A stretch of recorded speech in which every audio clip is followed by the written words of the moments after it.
They are ready when we get to that point. Welcome.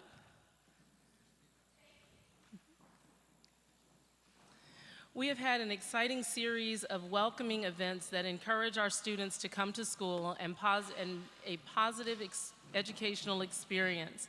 This morning, we held our final clap-in event at Eagle Point Elementary School. At each of our campuses, we have had a great time engaging our students and families to support in helping to support our students as they come to school. Thank you to our community partners, parents, faculty, and staff who have participated in the events. Congratulations to our Albany High boys soccer team under the leadership of Coach David Weiss. The Falcons improved to a 9-1 record Wednesday with a 4-0 win at Guilderland. We are ranked 12th in New York State. It was the Falcons' third straight road win by a combined score of 13-0 and their fifth straight shutout. The Albany High boys soccer team is breaking barriers while in search of the Falcons' first ever sectional championship. Throughout October, the senior students at the Abrickan Career and Technical Center Cosmetology Program will be making wigs for Breast Cancer Awareness Month. These wigs will be made in class and donated to women experiencing hair loss due to cancer treatments. Please note that in-person consultations are required before any services can be provided. For an appointment or to learn more about how you can help donate, please call 518-475-6412.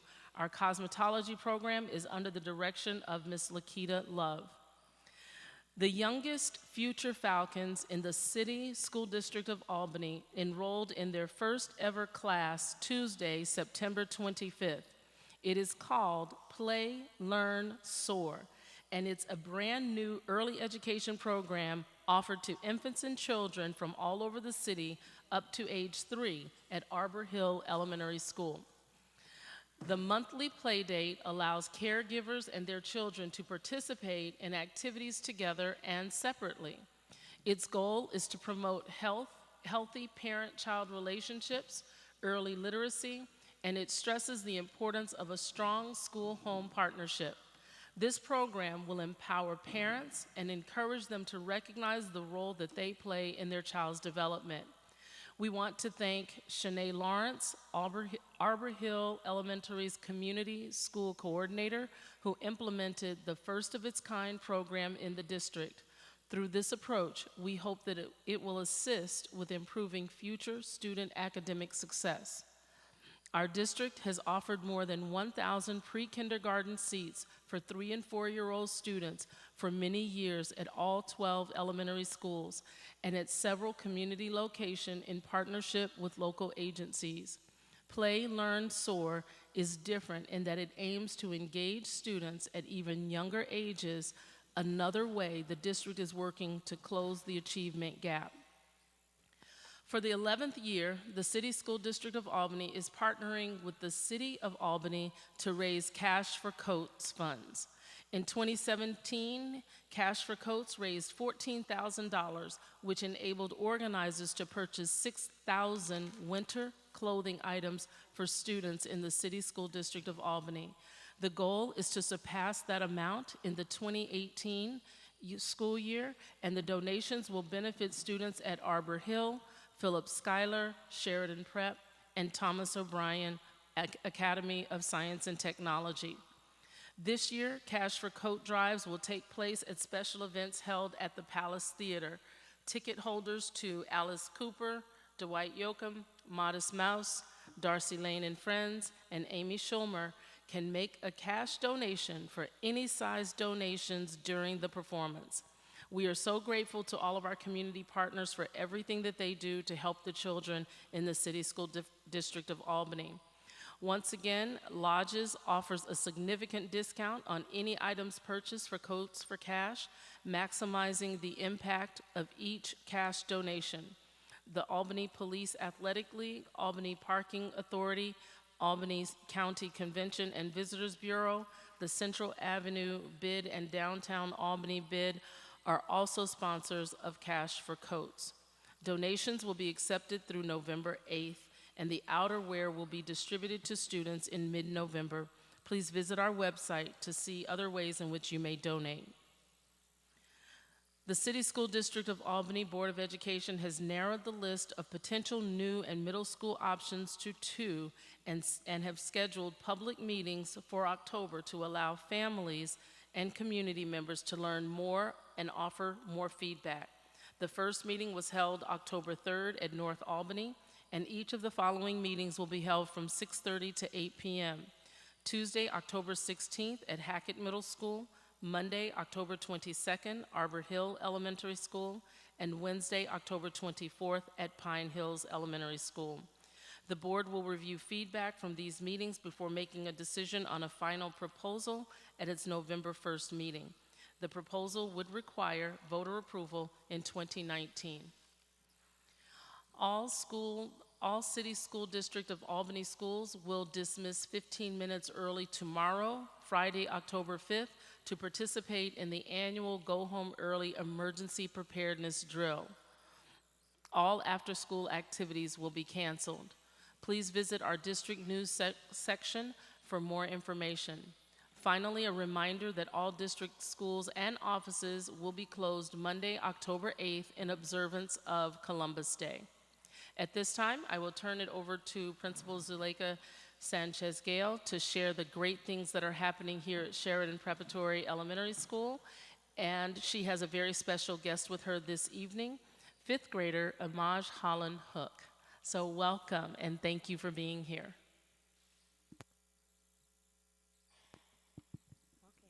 Thank you so very much. Before I let Amaj speak, this is a very special day for him because tomorrow is his birthday.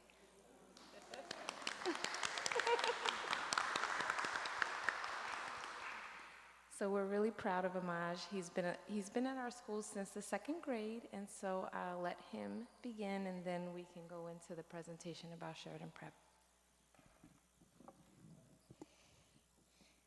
Hello, my name is Imaj Holland Hook, and I am in the 5th grade here at Sheridan Prep. My favorite subject is math because I like working on math problems and finding the answers. I also like working with other kids to find the solution to a word problem. My favorite thing about Sheridan Prep are the teachers and the celebrations that we do here. I really feel special here. It's my favorite out of all of my reasons. What makes Sheridan Prep the best school because there is a lot of technology. There are smartboards and Chromebooks. Thank you for giving me an opportunity to speak tonight.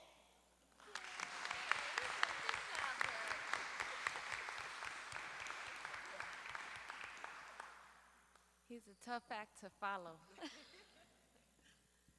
So welcome to Sheridan Prep. I'm the principal. My name is Zuleika Sanchez-Gale. As I look at the dais, I feel like a lot of you visit our school often, so you know how special a place this is. I'd like to introduce my assistant principal, Tina Marie Cascone, and she's hiding, and maybe she doesn't think I saw her walk in, but our community school site coordinator, Abigail Gomes, is in here too. Come on down. Grab a chair. Oh, thank you. So welcome to the home of the Superstars. In case you're unaware, the name Superstars was the mascot and name chosen by the children after we had a nominating, like we had some entries, we had a contest, so we had an entry for the mascot, and the children overwhelmingly selected to be called Superstars, and that is always something that really warms my heart because you know, if they see themselves as superstars, then we're definitely going to guide them towards achieving that potential.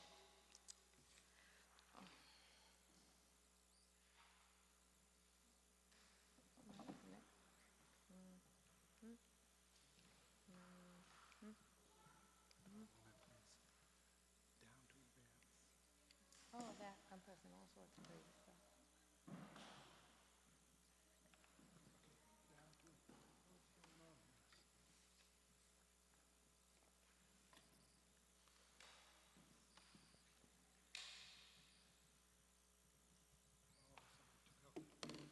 It's okay.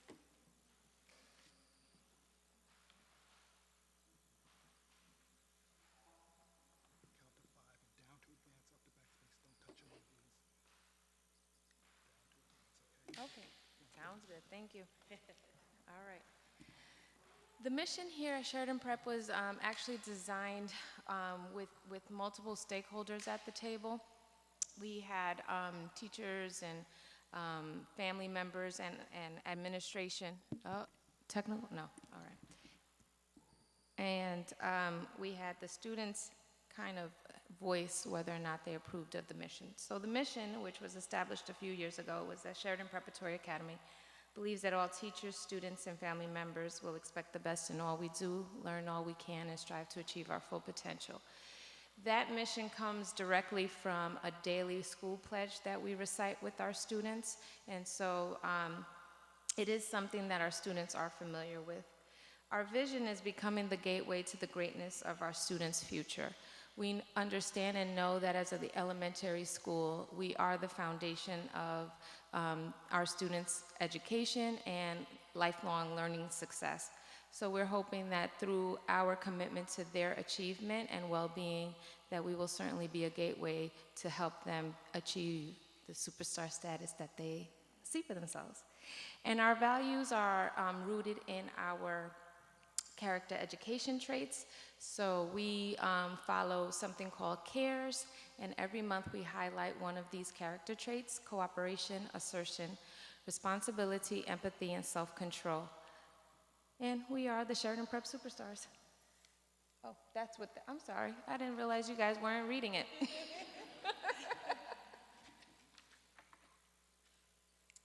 So the demographics for the school, we have a total of 360 students this year so far. We have 19 classroom teachers, and we have 2 additional pre-K teachers. We have 3 special education teachers. 1 is a self-contained teacher, and 2 are co-teach. We have a co-teach in kindergarten and in 1st grade. We have 4 reading specialists, 2 ENL teachers, 1 speech therapist, 1 social worker, 1 behavior specialist, and 1 school psychologist. We also have a full-time RTI literacy coach and a part-time math coach. And needless to say, we have a community school site coordinator, an assistant principal, a principal, and a homeschool coordinator. There are plenty of other people that I haven't mentioned that are still important in the lives and function of this building. And so that's essentially our demographics.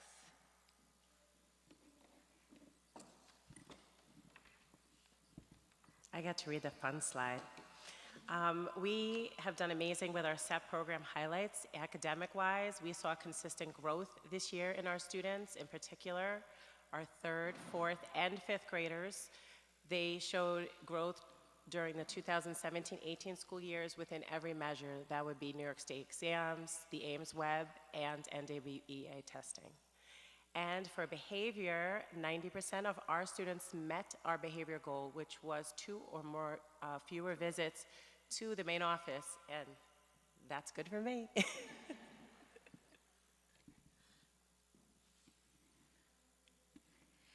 So some of our celebrations is that we are officially a community school, and Mrs. Gomes joined our staff in March, and she quickly hit the ground running and has already established plenty of partnerships with us, or for us. We have Capital Roots. They come here weekly, and they provide our families with the opportunity of affordable produce and meats, just about everything that you can find in a supermarket, you can find on the Capital Roots website at about 40% the discount of regular supermarkets. The part that we're most excited about is the produce piece, because there is a diversity of the produce that's being afforded. And so that part of it is something that really feels like we're helping to support an equity gap for our community. We have a partnership where we have the Red Bookshelf, and we have 3 bookshelves in the building. I believe 240 were taken books last week, in the first week. So the Red Bookshelf is a partnership with Whitney Young, kind of, sort of?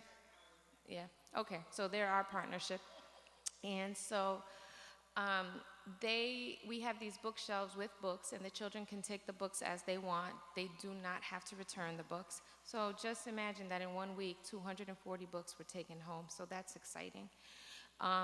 One of my favorite partnerships, which is longstanding, is with the St. Ronald McDonald House Dental Care Van.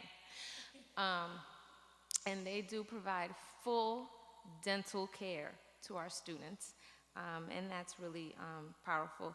And Mrs. Gomes has a plethora of enrichment clubs planned for our students, to include the garden club. And one of the ones that I'm really excited about is the opportunity of providing ENL classes to our parents, because whether we have about 12% of our population are ENL families, and so it feels like we're really supporting the demographic of our community by being able to afford them this opportunity to learn English as a second language. Sheridan Prep is also one of the 3 STEM studio buildings in cohort 2 of STEM Studio for grades 1 and 2. We're really excited about that because, as Amaj mentioned, we are really committed to really supporting what we know to be the quality of technology gap that exists for our students. While they might trying to make sure that the technology that is present in the lives of our students is actually a quality one. So I'm really excited about the STEM Studio and what that brings forth. Part of why we believe we saw some really strong gains for our 3rd, 4th, and 5th graders. And the reason why that's exciting is because our 3rd, 4th, and 5th graders are typically the students with the biggest gap to climb, or the biggest mountain to climb. And our little guys, they worked hard, and Imaj being one of them. And so I do believe it's because we provided our teachers the opportunity to become specialists in one particular content area. So we have one teacher in each grade level in 3, 4, and 5. They teach ELA Core, which is using the Wonders program. We have one teacher teaching core math, which is through Envisions. And then we have another teacher teaching social studies and science. All teachers are responsible for teaching writing. All teachers are responsible for teaching guided reading. But I do think the opportunity to really dive into their curriculum and differentiate for the needs of our student is why we were able to see so much growth in our 3rd, 4th, and 5th graders. And, you know, what was so special about last year for them is that oftentimes for our school, we'll see one measure kind of spike, but then the other measures kind of stay flat. And to see all 3, to see us grow in all 3, knowing full well that we still have a long way to go, but we're moving in the right direction. I'm also excited about my little wave of kids that are coming. I have a group of 2nd graders who, as kindergartners, matched you guys are probably familiar with RTI, the norm triangle. And as 1st graders, they matched that norm triangle. And I'm really excited to say that my 2nd graders at Sheridan Preparatory Academy are my first cohort of 2nd graders that do not have to receive interventions in letter names, letter sound, or phoneme, or any. So the interventions that they're actually receiving is more grade level appropriate, is to help them to learn how to read fluently because they already know how to read. So I'm really proud of my little 2nd graders. And of course, and I'm gonna, big this up because if you know me, I'm a little bit of a rah-rah. We are the PAL 10 and under 2018 basketball champions.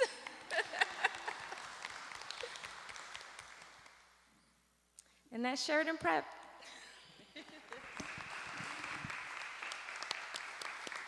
Thank you so very much. That concludes the superintendent's report.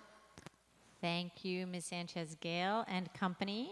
We very much appreciate your wonderful work here. It's very much appreciated, and thank you, Mrs. Adams. I would like to entertain a motion now to amend the agenda. We have some news, breaking news, as of this afternoon that we need to act on. So may I have a motion to add a topic of the APSTA resolution to our agenda. Ms. Damaris Mann, seconded by Ms. Smith. All in favor? That is unanimous. Terrific. I'm going to read the resolution and then we'll have some discussion. The resolution, it is hereby resolved that upon the recommendation of the Superintendent of Schools, the Memorandum of Agreement dated September 12, 2018, and signed on September 13, 2018, between the City School District of Albany and the fantastic, that word's not in there, that's just me adding it, Albany Public School Teachers Association, establishing a new collective bargaining agreement for the period July 1st, 2016 through July 30th, 2022 is approved. Mr. Honeywell, would you like to give us a little background on this? Thank you, Madam President. It actually is a great honor to present this to the board on behalf of Superintendent Adams and myself. It was a long period of negotiations with the teachers who so faithfully serve the school district. I want to give credit to Laura Franz and her negotiating team for their efforts. I want to thank Superintendent Adams and prior interim Superintendent Wilkins, that's how far this goes back, and certainly Bill and all the other central office people that assisted with this. We offer it to you. We think it's a very fair and appropriate agreement, providing very fair increases in compensation to the teachers, but also containing some increased participation by the teachers in their health insurance cost, which is appropriate to the time, and also reflecting some instructional oversight provisions that were important to the superintendent and the board. So all in all, I think it's a very fair and balanced agreement, which we recommend. Thank you, Mr. Honeywell. So I need a motion to adopt this resolution. Dr. Chatoor, and a second. Ms. Wilson, all in favor of adopting this resolution as read? That is unanimous. Can we just take a moment to applaud now?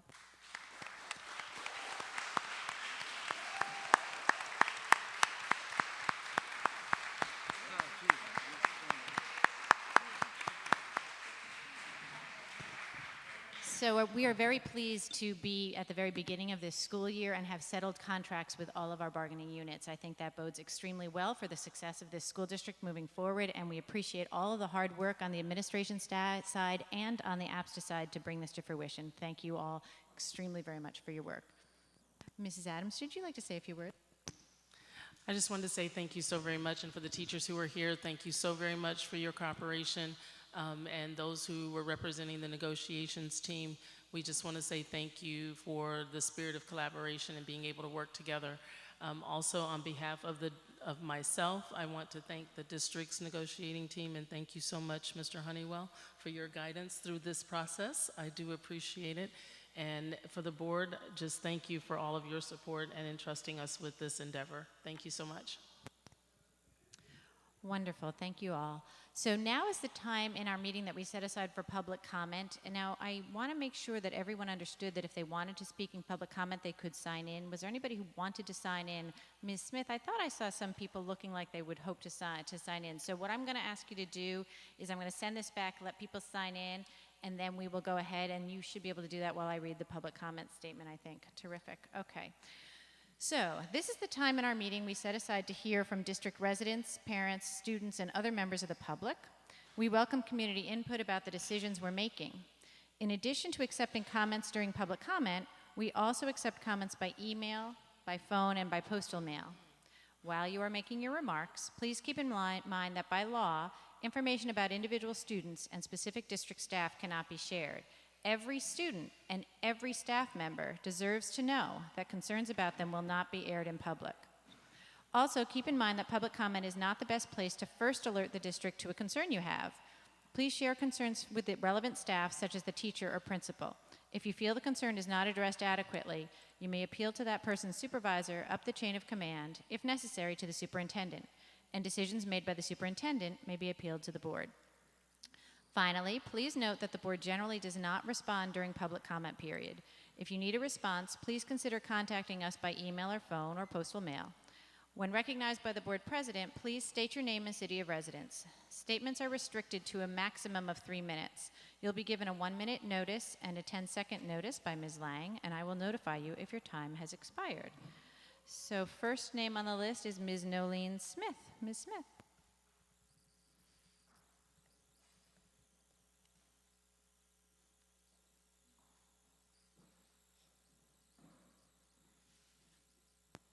Good evening, and thank you. Beverly was here earlier than me. I just got to it first. So I just have something really quick that I'm going to ask if the system can kind of get behind. I have a student that I work with at Myers Middle School.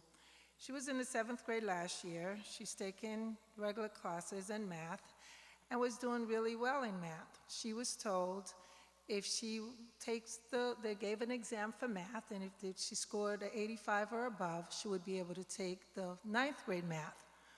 However, she did what she was asked to do. She worked really hard, and she scored above the 85, but was not put into the Regents class and was told because it was full.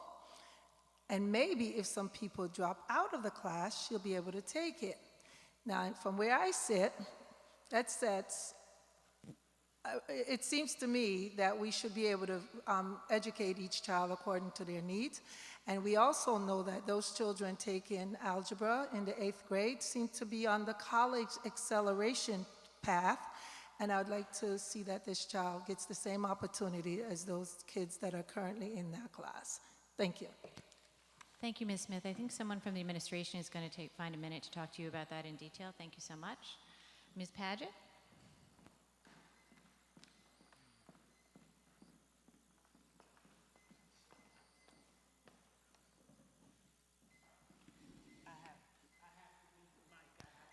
Oh, Ms. Paget, we record this so people can listen to it later.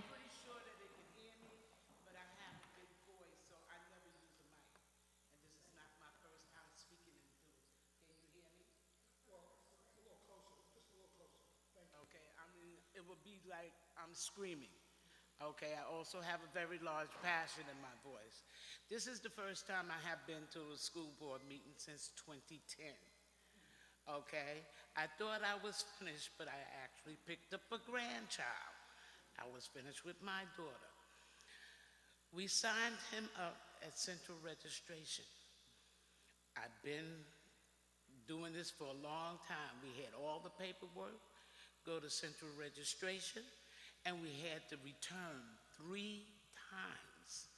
They misplaced the paperwork, or they didn't send it to the right school, or the transportation didn't get it in, and I walked it around. All right, I started with Arbor Hill. That principal got it to Ash. She is now in Ash. All right, Ash Lottery is past the school bus deadline. Okay, they don't jive. Transportation has a deadline, the lottery comes after it, then you have to wait for it.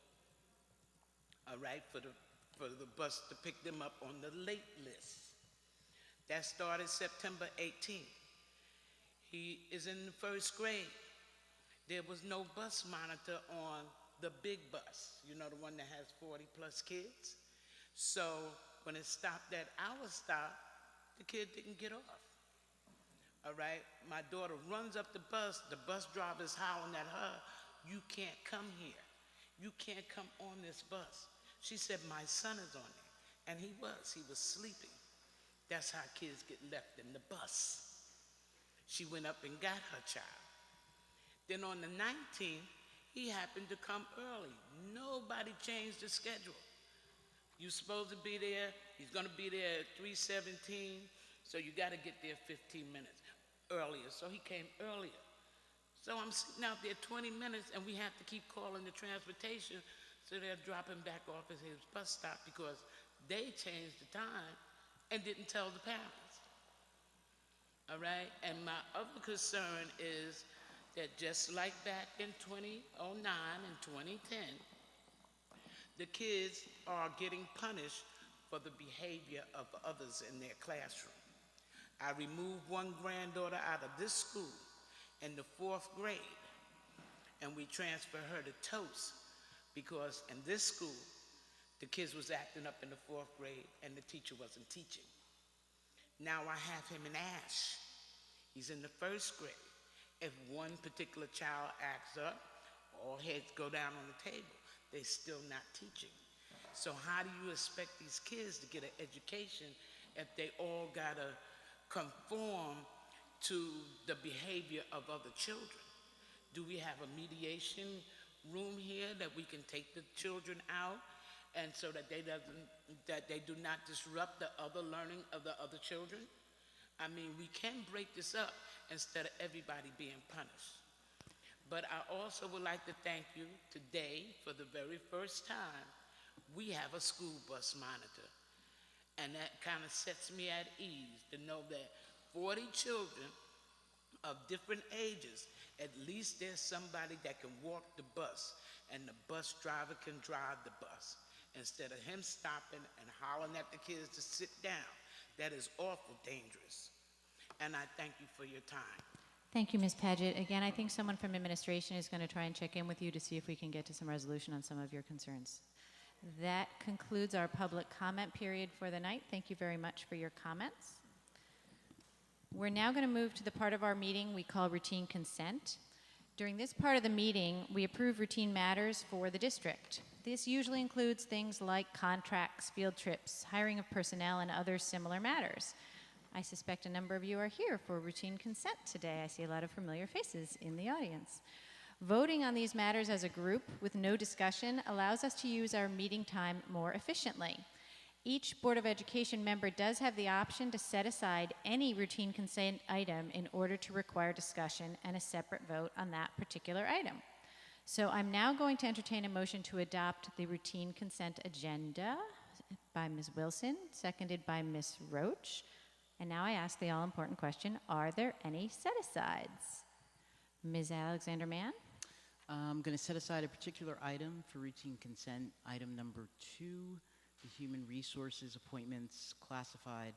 I'd like to set aside number 3A, Anya Alexander-Mann. Are there any other set-asides? Ms. Roach? So I don't see a number or a letter for this one on board docs, but I'd like to set aside the Center for Educational Leadership contract. Okay. Are there any other set-asides? Okay, then I would like all in favor of adopting the routine consent agenda, less Human Resources B, 3A, Anya Alexander-Mann, and the Center for Educational Leadership contract. All in favor? That is unanimous? Yes? Okay. Okay, so now I need a motion to adopt item Human Resources item B, classified 3A, Anya Alexander-Mann as lifeguard. Do I have a motion? Ms. Wilson, seconded by Ms. Smith. Any discussion? Okay, all in favor of that item?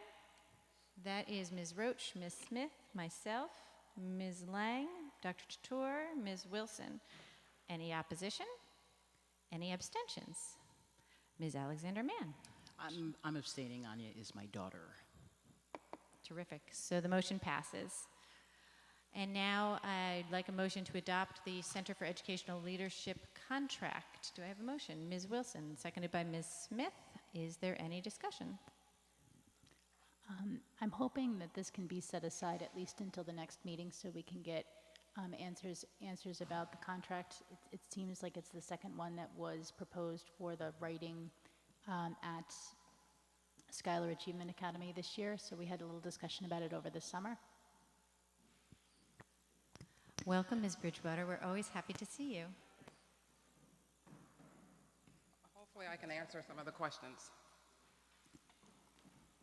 I think we were just concerned over the summer about the cost of the contract, and I was not aware that there'd be additional writing workshops for the staff.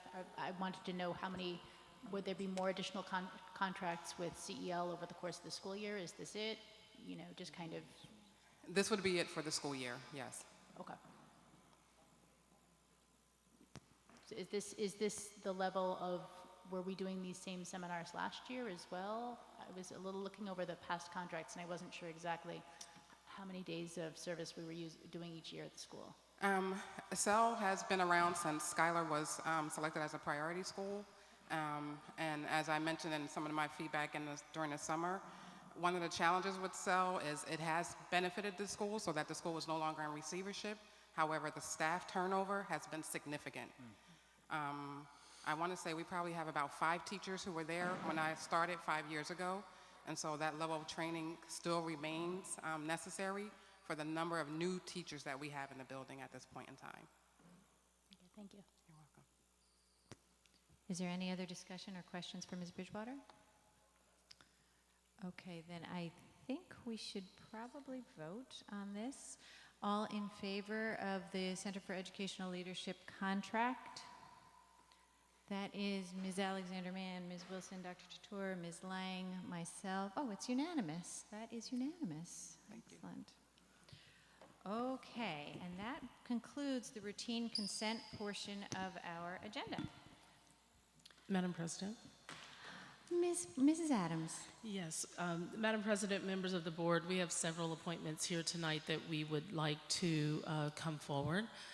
We have Tia Corniel, who is going to be the principal at Pine Hills.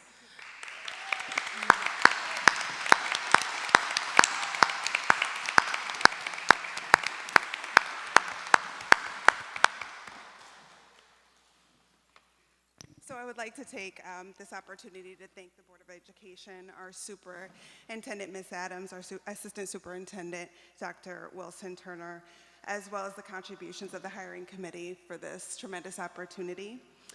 I also would like to acknowledge the years of dedication of past principal, Ms. Sanders, for her dedication to Pine Hills. Pine Hills has an established and strong foundation rooted in meeting the needs of every student and developing their voices. This, along with the work done around the Leader in Me, must continue as we move forward. I'm committed to partnering with the staff, families, and larger community to ensure a safe and healthy environment that fosters high student achievement. I will truly miss my time at Edmond O'Neill Middle School of Excellence and the incredible staff and leadership there. But I am looking so forward to my service to Pine Hills and the work that will be accomplished with the committed staff. Thank you all so much.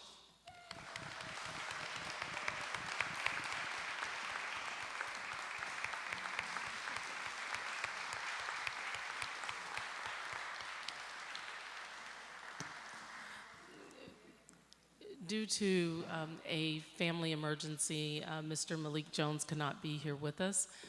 His father-in-law passed away, but he did prepare statements, and Ms. McKenna, the supervisor of Myers Middle School, will read those statements for us tonight as he accepts the position as principal at Myers Middle School. Good evening, Superintendent Adams, and good evening, Board of Education. Thank you for affording me this opportunity to speak in regards to my new appointment as principal of Stephen and Harriet Myers Middle School. I am truly honored. I would like to begin tonight by saying thank you to the entire Edmond J. O'Neill Middle School of Excellence community. It has been a true privilege serving the community for the past year, and although I am excited by this new endeavor in serving the Myers community, I will surely miss this dedicated staff, amazing parents, and hard-working, inspiring students who make up the fabric of Edmond O'Neill. With that being said, I know the building is in great hands. To the Myers community, please know that I am honored and excited to have been chosen to serve such an amazing community, but also know that I am well aware that with any change in leadership comes natural fears and trepidation. Questions may arise about the new leader, such as, who is he? What are his views about student achievement? Will he change aspects of our building that already function at a high level? Although I am confident that my actions will quell many of the aforementioned fears, I would like to share some of the things that can be expected from me as the principal of Myers. I know there are people with a wealth of knowledge that already exist at Myers, knowledge about the building, the people, the structures, the culture. From veteran teachers and staff to parents, guardians, to students. I seek to listen first, listen to the folks who have been at Myers, who knows what works, who knows the systems that are strong so we can continue to build off those systems and make them stronger while also gathering from them the elements that might need to be strengthened or healed, and work collaboratively to strengthen and heal them. For this to happen, opportunities need to be developed for voices to be heard, and those opportunities will manifest themselves early on in my tenure as principal. From one-to-one informal meetings with all staff, to parent and guardian roundtable meetings, these are just some of the methods I will utilize early on to solicit valuable stakeholder input pertaining to our school. Student voice will be of equal importance. Our students will have opportunities to strengthen their leadership skills and share suggestions for school improvement through participation on committees such as Student Council and the PTSA, to name a few. Students will also have opportunities to share ideas with me during our Lunch with the Principal sessions that I look forward to having throughout the school year. The Myers community can also expect transparent leadership, and for transparency to truly exist, communication to all stakeholders has to be paramount to what we do. We will seek to strengthen our communication systems to ensure communication is effective, lucid, and ongoing via various modalities so that all members of our community are informed on essential information germane to our building. Each of the aforementioned expectations have a direct nexus to the Myers mission, a mission that states, together with a dedicated staff, parental involvement, and community connections, we will provide a culturally diverse learning environment that will enable all students to reach their full potential. This is a powerful mission because if the mission is accomplished, then our most important assets, our children, are the victors. I know for a fact, for such a mission to be accomplished, there can't be a my or I mentality, but rather a we and an us mentality. We will need to believe in one another, support one another, and place healthy collaboration at the heart of what we do. Then and only then will we be on our way to accomplishing our mission and truly move Myers to the highest of levels, while always putting students first. To conclude, I will strive to earn the trust of the entire Myers community, and I look forward to hearing everyone's thoughts and concerns while working synergistically as a collective community to reinvigorate the building and move the needle forward for student learning. Thank you all, and have a wonderful evening.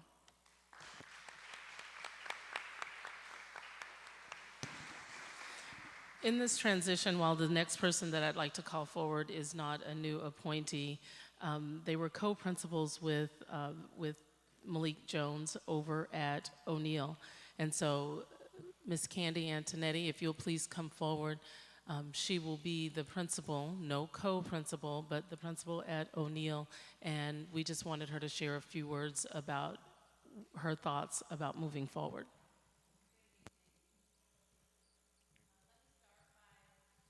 Oh, sorry. Good evening. Let me start by congratulating Mr. Jones and Ms. Cornell as they take on their new roles. They will truly be missed, but I know they're only a phone call away.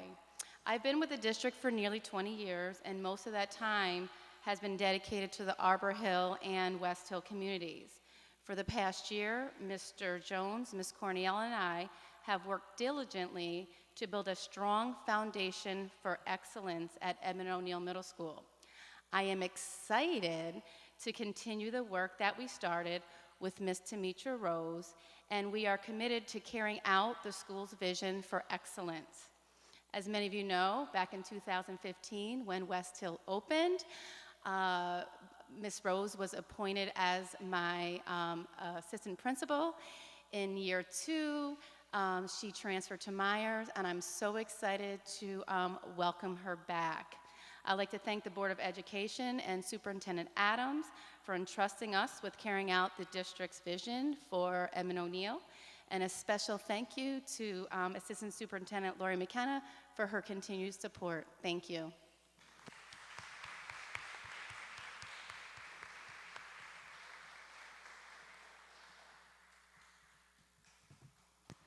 Thank you all so much, and we'd like to also recognize Ms. Rose, who's in the audience.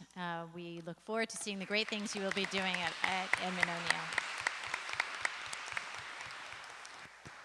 That possibly was the most exciting routine consent agenda that there ever has been. It hardly doesn't seem routine.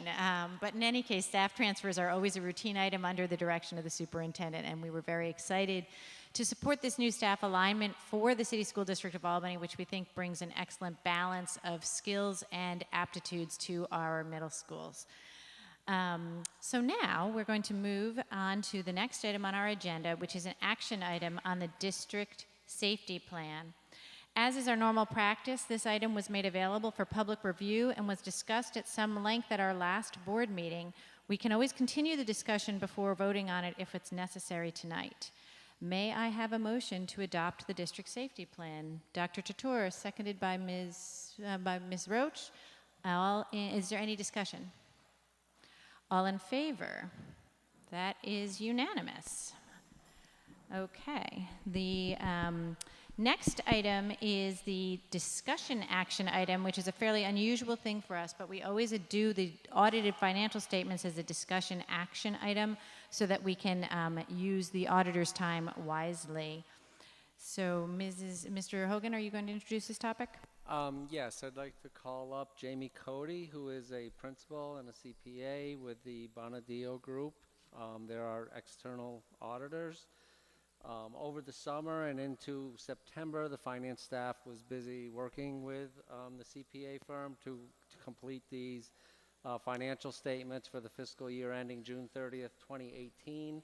The draft was also reviewed much more extensively than it will be this evening with the Audit Finance Committee, and I believe they'll be making some additional comments later in the meeting under committee reports on these financial statements.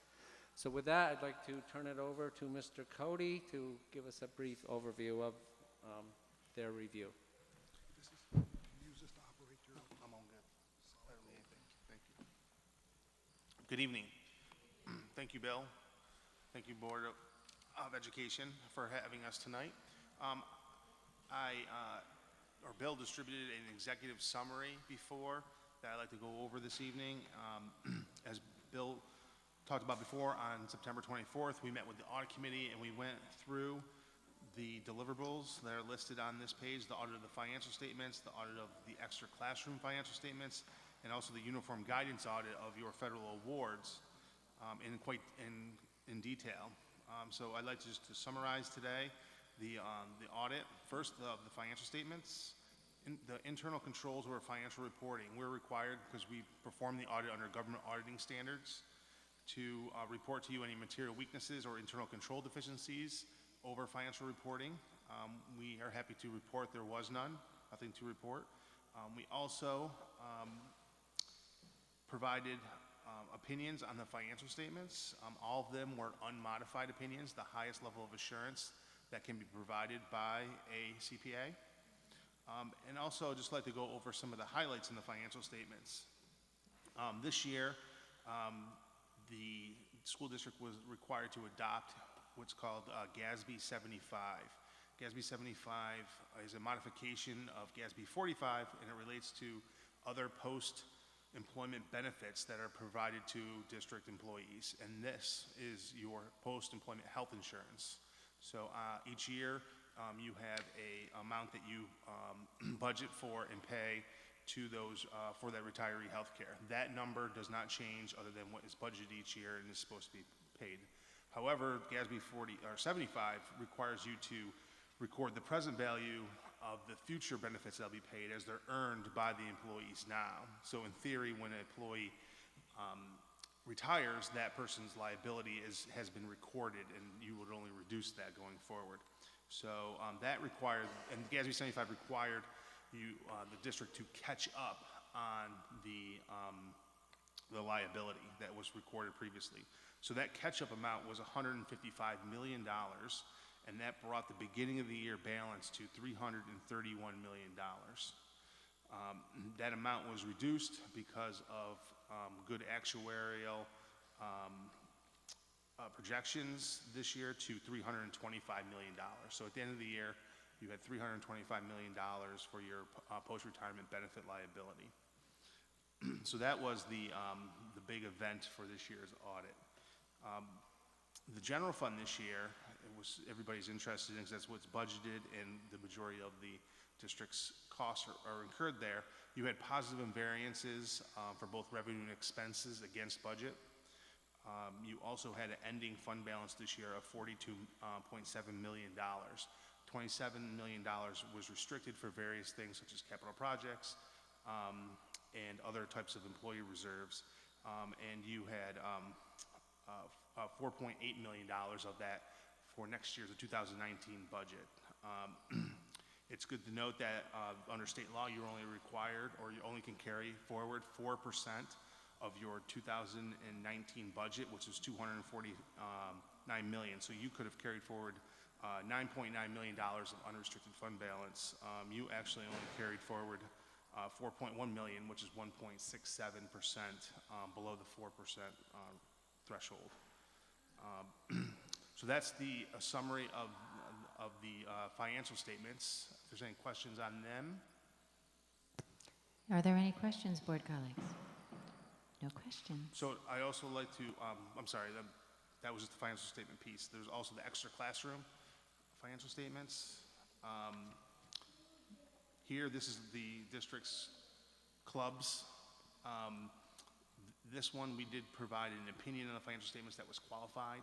The reason behind that is we could not get comfortable on the completeness of the receipts that were received by or before they got to the central treasurer. This is a very common modification in the opinion that most school districts in the state do receive for the same reasons that I stated. And then the last item on the executive summary is the uniform guidance audit, which is the audit of your federal funds. You received $16.9 million in federal dollars this year. We audited as a major program the Title I program, which is $5.3 million. We have to express an opinion on that program that we did audit. This year we noted that there was no material weaknesses, internal control deficiencies that are significant deficiencies, or any issues with compliance. So we issued an unmodified opinion on that as well. So that concludes the comments I have. If there's any questions. Board colleagues, do we have any questions for the fine auditor? Okay, then I would like to entertain a motion to accept the audited financial statements as presented tonight. Ms. Smith, second by Ms. Alexander Mann. All in favor of accepting the audited financials? That is unanimous. Thank you very much for your work, and thank you very much, Mr. Hogan, for the excellent work of the Business and Finance Unit, which almost, in many years, has always had a very clean audit, and we appreciate your hard work to make sure that that happens. Thank you. Have a good night. Thank you. So that brings us on to our first discussion item tonight, which is the redesign of cabinet roles and responsibilities. Superintendent Adams, did you want to speak to this? So this is a three-part series, and this evening I will maintain my seat here because we have quite a few cabinet members that will be presenting tonight, and I will ask that they go ahead and move forward so that we can go from one presentation right to the next. So tonight you will hear from Mr. Kent Baker, who is the Assistant Superintendent of Assessment, Accountability, and Technology Innovation. Also, we will have Mr. Bill Hogan, the Deputy Superintendent of Business and Finance, Ms. Karen Bechtel, Mrs. Karen Bechtel, who is our Director of Curriculum and Instruction, Mrs. Eileen Leffler, who is the Director of Grants and Program Development, and Matt Petrin, who is our Human Resource Division Director. Superintendent, may I ask a question? Would you like for everyone to do their presentation followed by questions as a whole? Or? I think if we allow each person to go, and then when that division is finished, your questions can pertain to that division, and then we'll keep moving with each person. Great, thank you. Thank you.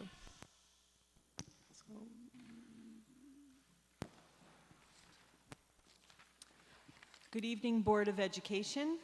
I am Karen Bechtel, Director of Curriculum and Instruction, and I'm going to tell you a little bit about my division. We have lots of folks. In our division, we have the 5.5 supervisors, the elementary humanities supervisor, elementary STEM, secondary humanities, secondary STEM. We have K-12 fine arts supervisor, and a 0.5. That's Nicole Lindeman, who manages instructional tech, FACS, and the media specialist.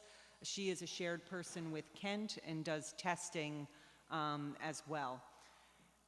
We also are responsible for the district instructional coach staff. These folks are supervised by the instructional supervisors in partnership with the building leaders. There are 12 elementary RTI coaches, there's one in each building, 6 elementary math coaches, which is great this year. They're finally 2 buildings for each coach, 2 middle school literacy coaches. There's actually only 1 current middle school math coach. We have an open position that we have been unable to fill. A high school literacy coach, a high school math coach. There are several TOSAs who are also in my division. Tanya Pennick is the TOSA, the coordinator for RTI. Jennifer Justice is the coordinator for mentoring. There's a change with the college and career coordinator that Joe Fessel is actually in that position now. TJ has moved to a regular guidance position. And Sue Gray is our AVID coordinator. There is a .2 for world language who I think may have been on the agenda tonight, Jenny Edson, who replaces our Bob Smealy, who retired in June. We are responsible for several functions in my office. One is curriculum.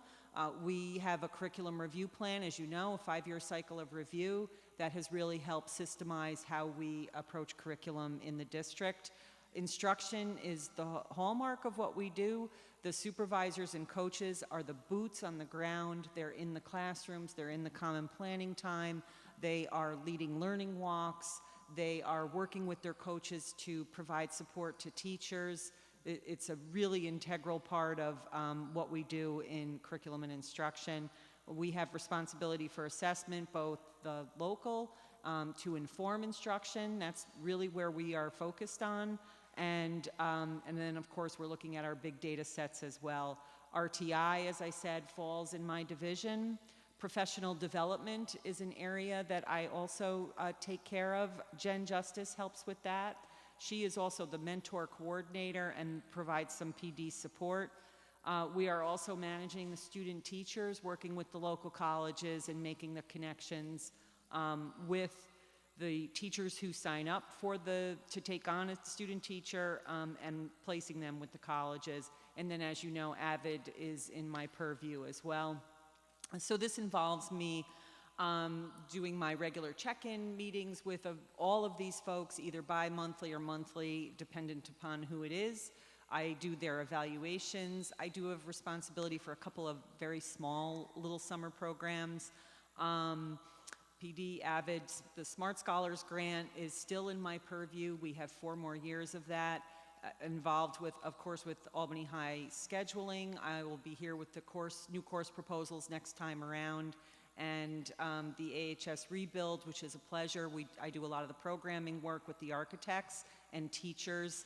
I partner with Cecily and Lori on the DSIP and the DTSDE reviews. Budget development is a part of cabinet, coming here and doing board presentations, and that is what we do. Board colleagues, do we have any questions for Ms. Bechtel? Ms. Roach?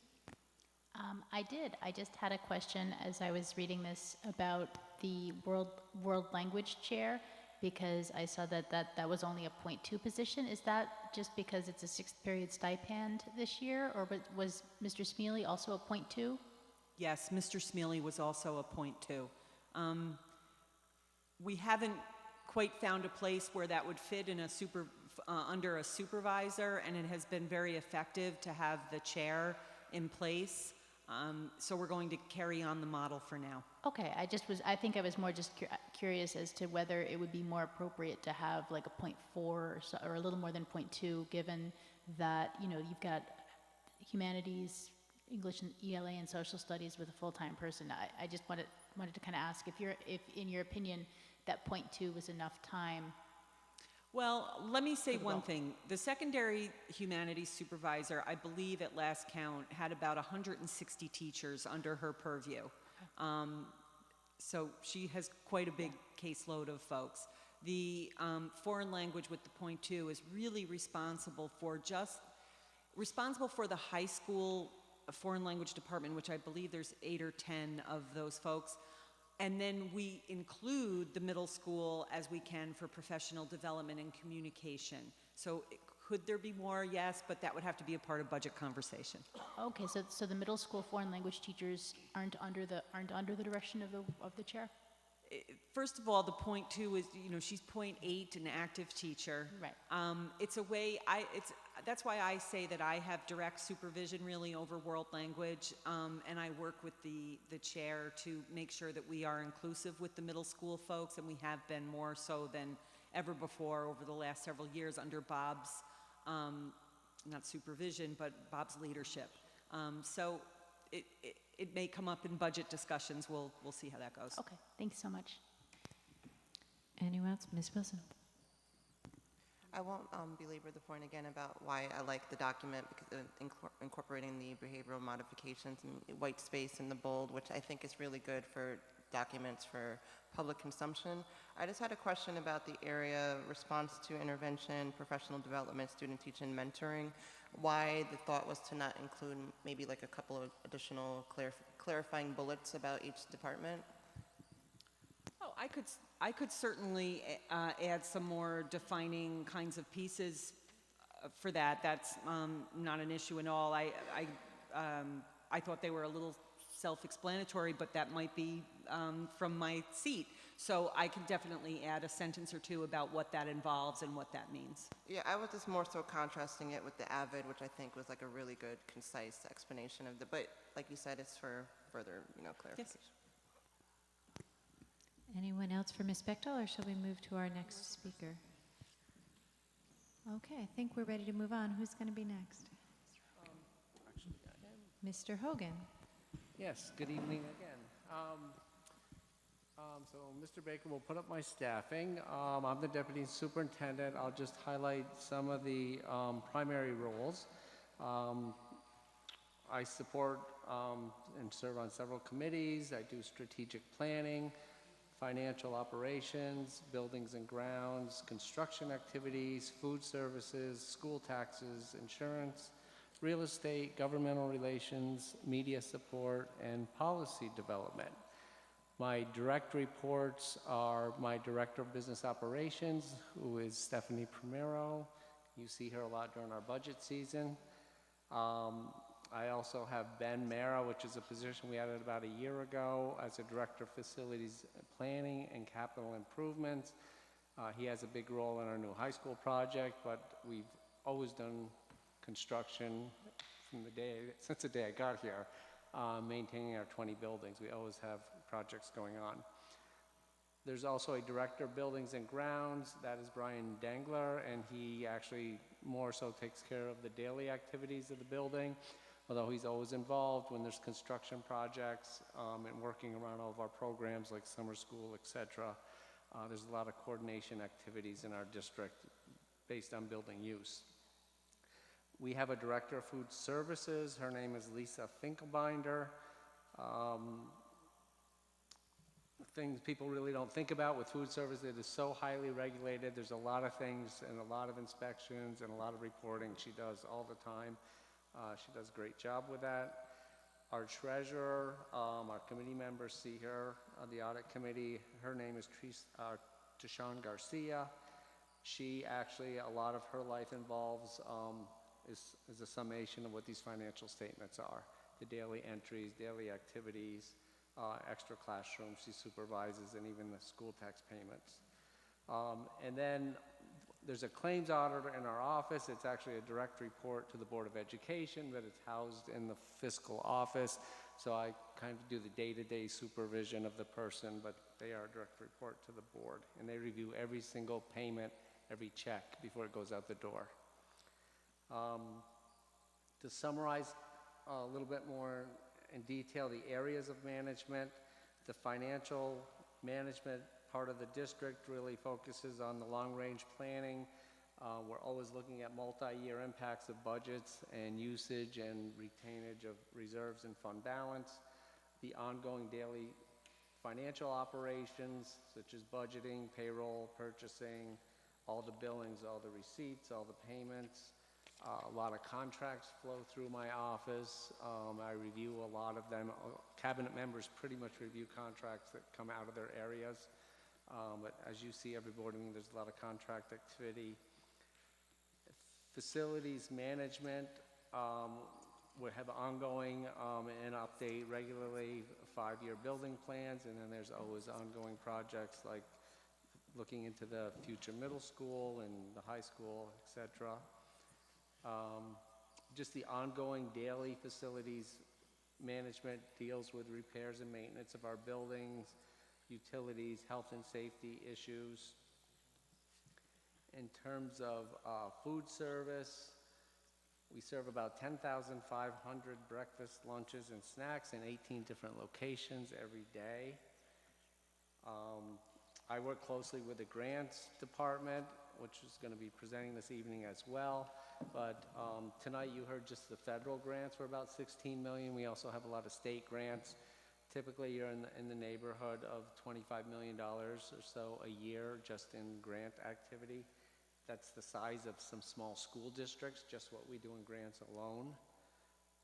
And at any given time, we have about 50 different active grants. Every single one of those has their own set of financial records. It's important, too, just that the business office has a pretty good understanding of educational program because we're involved in the impact, the multi-year impacts, understanding how we can allocate scarce resources to the high priorities of the district. So it's helpful to have that background. In terms of administration, there's always initiatives to do in this district. The whole cabinet does a lot of initiatives every year. So that can range from, there were 3 years of middle school grade configuration meetings. There were 3 years before that of high school meetings. And those are just considered almost like community or ad hoc committees. But there's always things, there's things we're dealing with now, even new in grants and new requirements. So Mrs. Leffler and I work closely together on those things. Personnel management, I have about 300 staff and serve on 3 board committees, but also support policy and ad hoc committees. The business office manages our health insurance plan, which is self-insured, and we work with HR on that. I participate in our lobbying activities. I pinch hit when the superintendent is out of the district in that role. I work with actually Ron Lesko quite a bit with the media and the press in terms of us coming up with responses, sometimes being out in front. And we're constantly dealing with compliance issues. We're literally audited at least every month of the year. Sometimes there's 2 or 3 audits going on at the same time. There's a heavy level of compliance and numerous entities I've highlighted in here that audit us on a regular basis. So I estimate we lose at least a full-time position annually just to staffing audits. So that's a very quick overview. We do real estate too, but learn new stuff every day, and it's exciting. So, Thank you, Mr. Hogan. Does anyone have any questions for Mr. Hogan about his overall job responsibilities, which are voluminous? Okay, we're going to let you go, Mr. Hogan. And who would like to be next? Ms. Leffler. Good evening. Good evening. I thought I'd go next because Mr. Hogan gave me a great setup and a little plug there for the grants office. The grants department isn't that large. It consists of myself as the director. We have a senior account clerk, and I have a special assistant for grants and a grant writer. We do get some support from Capital Region BOCES in terms of their databases and helping to seek out foundations and other funding sources for us. Major responsibility, obviously, is to seek funding sources to support the initiatives, priorities of the school district. We're really keen on ensuring that we are always making a decision about applying for a grant in a responsible way so that we are supporting the priorities and the initiatives so that we're not overburdening departments or schools and so that there's no competing programs going on for success. There's a process for that, and I'll get a little bit into that a little bit more. So basically, developing those grants once we decide to apply for them. And then a major responsibility after that is the oversight and compliance and the fidelity of the implementation of those grants. Like Mr. Hogan said, we have grants upwards of $21 to $25 million each year. Those are a combination of competitive, foundational, and state allocational grants. There's grants that serve all of our schools. So I interface with personnel at every single one of our schools. I seek to coordinate funding sources the best we can so that we maximize the funding and efficiencies. Typically, people will, some may argue, but typically when folks come to me and say, do we have money for, I am about 95% able to figure out how we can make that funding work with existing funding sources.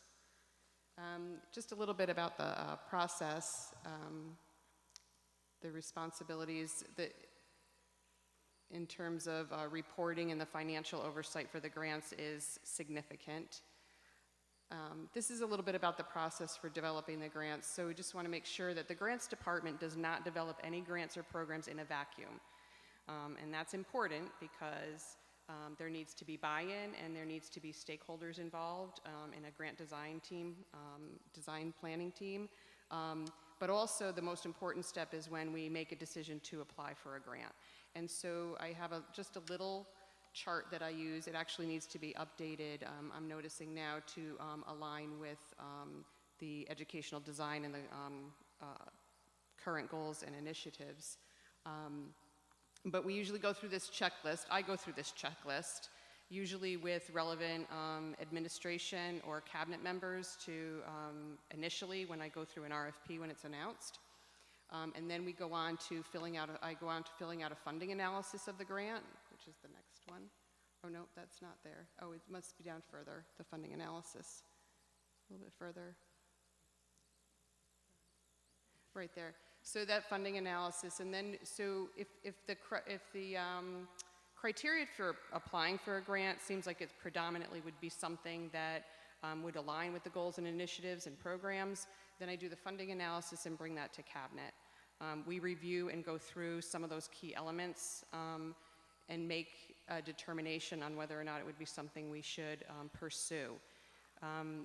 Sometimes the decision is that I need to put a design team together or get other folks together to go through it again and review to determine. Once that happens, if you just want to scroll up a little bit, I'll just show the chart there, up a little, one more.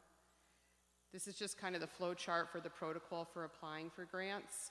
And it just flow chart of reviewing the RFP, going through the process I just talked about, decision to apply, putting the grant design team together, a timeline, and then just beginning to write the grant and put the budget together and have all levels of review.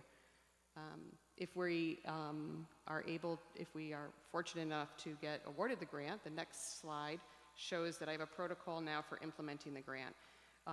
So it has two levels to it. A whole level at the bottom is what the grants office is responsible for because all of the compliance measures have to be set up. And then the top part is about the implementation. So that is identifying the project coordinator. If there isn't one, then Eileen gets to do that. And then basically it's making sure that the fidelity of the implementation occurs, that the budget is spent in the way that it's supposed to be, that the program is happening the way it's supposed to be happening, provided technical assistance to the project coordinator and all the other folks involved in that program to ensure that they have what they need to be successful with that program. Board colleagues, any questions for Ms. Leffler? Ms. Smith? Thank you. Not really a question. I just wanted to just affirm that I thought this flow charts and the process, the protocols, the way you laid that out was just terrific. Perhaps even more detailed than I needed to know. But I think what's important is like to have an understanding that there is a process that, because every time we hear about a grant, as an individual, I want to be able to say, hey, are we doing that? And I'm not thinking about all the decisions that have to go into it. I'm just thinking about the dollars I would love for the district to have. So I really do appreciate this, though, very much. So thank you. Thank you. Any other comments or questions for Ms. Leffler? Ms. Wilson?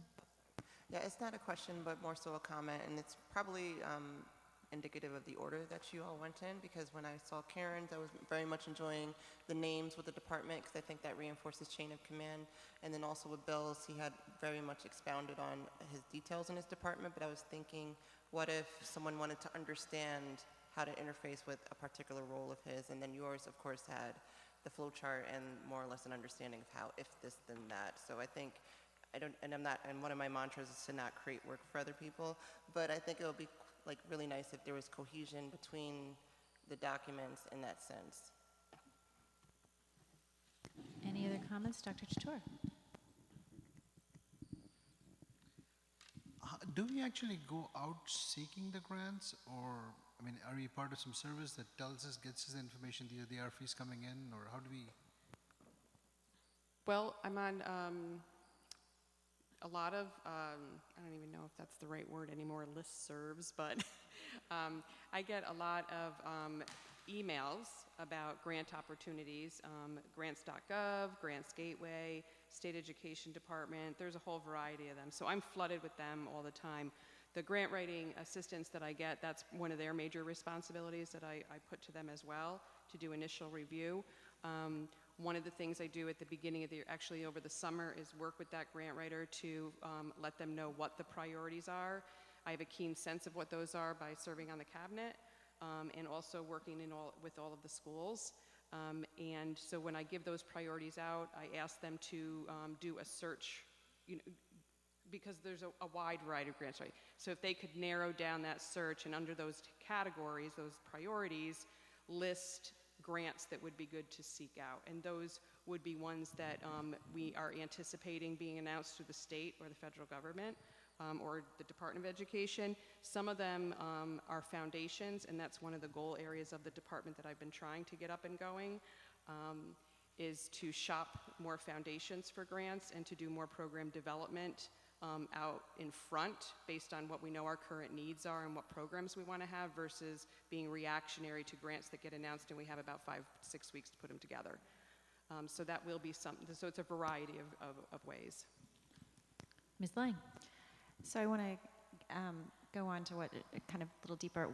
What about smaller levels for teachers, classrooms, PTAs, principals, parents, for things? How does that process work? What's kind of that route for those smaller ones that maybe parents or teachers or schools want to look for? So what I try to do on a regular basis when those are announced and I have them is to put them in the administrators weekly so that they go out to the administrators and then they can look at it for their department and then also go to particular schools for that. I offer technical assistance for the smaller grants.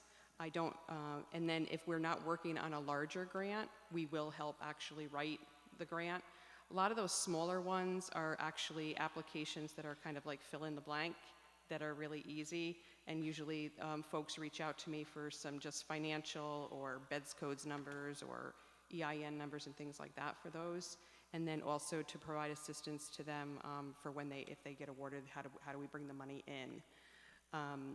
One of the things that I just put together with my grant writer is a list of those grants that will support priorities, and there's quite a few of those smaller ones, so I'm excited about getting those out. I just have to be strategic about how I put them out because we only have a certain capacity in the department to write the grants and to provide support for those who want to put some of their own together.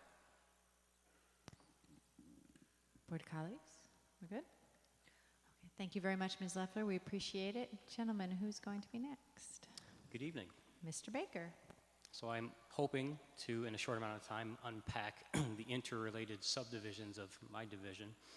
And to begin, we do, as a department, spend time working toward setting strategic goals. And I just want to distill down these far-reaching goals into a couple of discrete areas. The first being that we're hoping to establish a construct of data governance within a district, and also a mechanism for instilling a culture that works responsibly with the data that we have in all facets of its use. So that is a high-level goal. I'm also working toward enhancing a technological infrastructure that is extensible and robust in a highly regulated sector, particularly K-12 education, when you're talking about connectivity to the internet, the outside world, and all the data privacy for staff, students, and so on.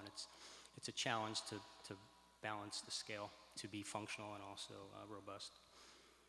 I'm also hoping to affect a shift in instruction over time so that we can take this robust infrastructure and actually use it in a way that has us moving more toward flipped classrooms, blended learning models, things that truly integrate the technology that we're now bringing into our classrooms and learning environments.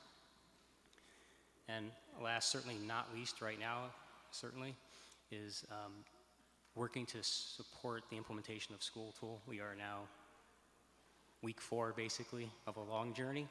We are hitting our benchmarks still. The next one up is getting out interims next week.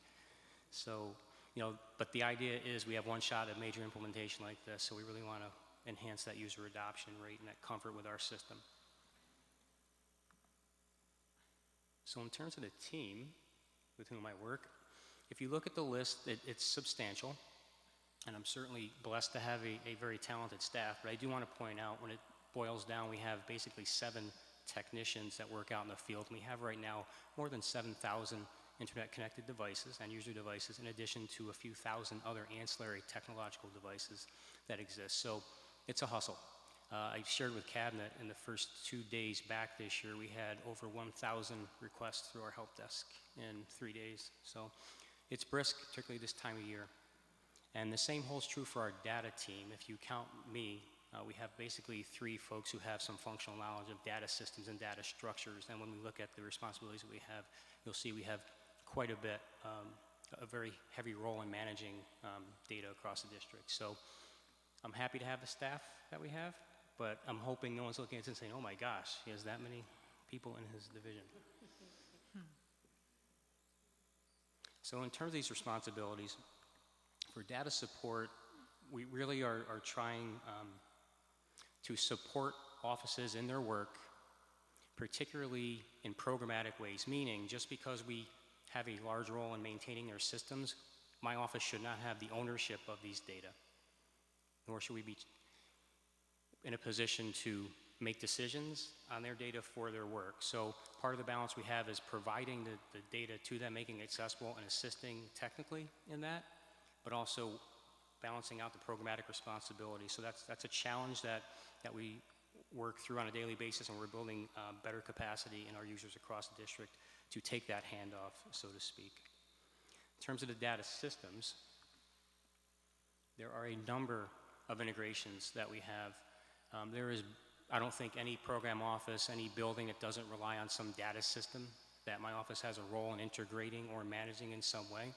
And what I've listed here is not exhaustive. There are other things that would fill 2 pages, but we do have a number of integrations that the district relies on heavily to do our work on a day-to-day basis. So that is also something that we spend a lot of time looking to make efficient and also obviously accurate.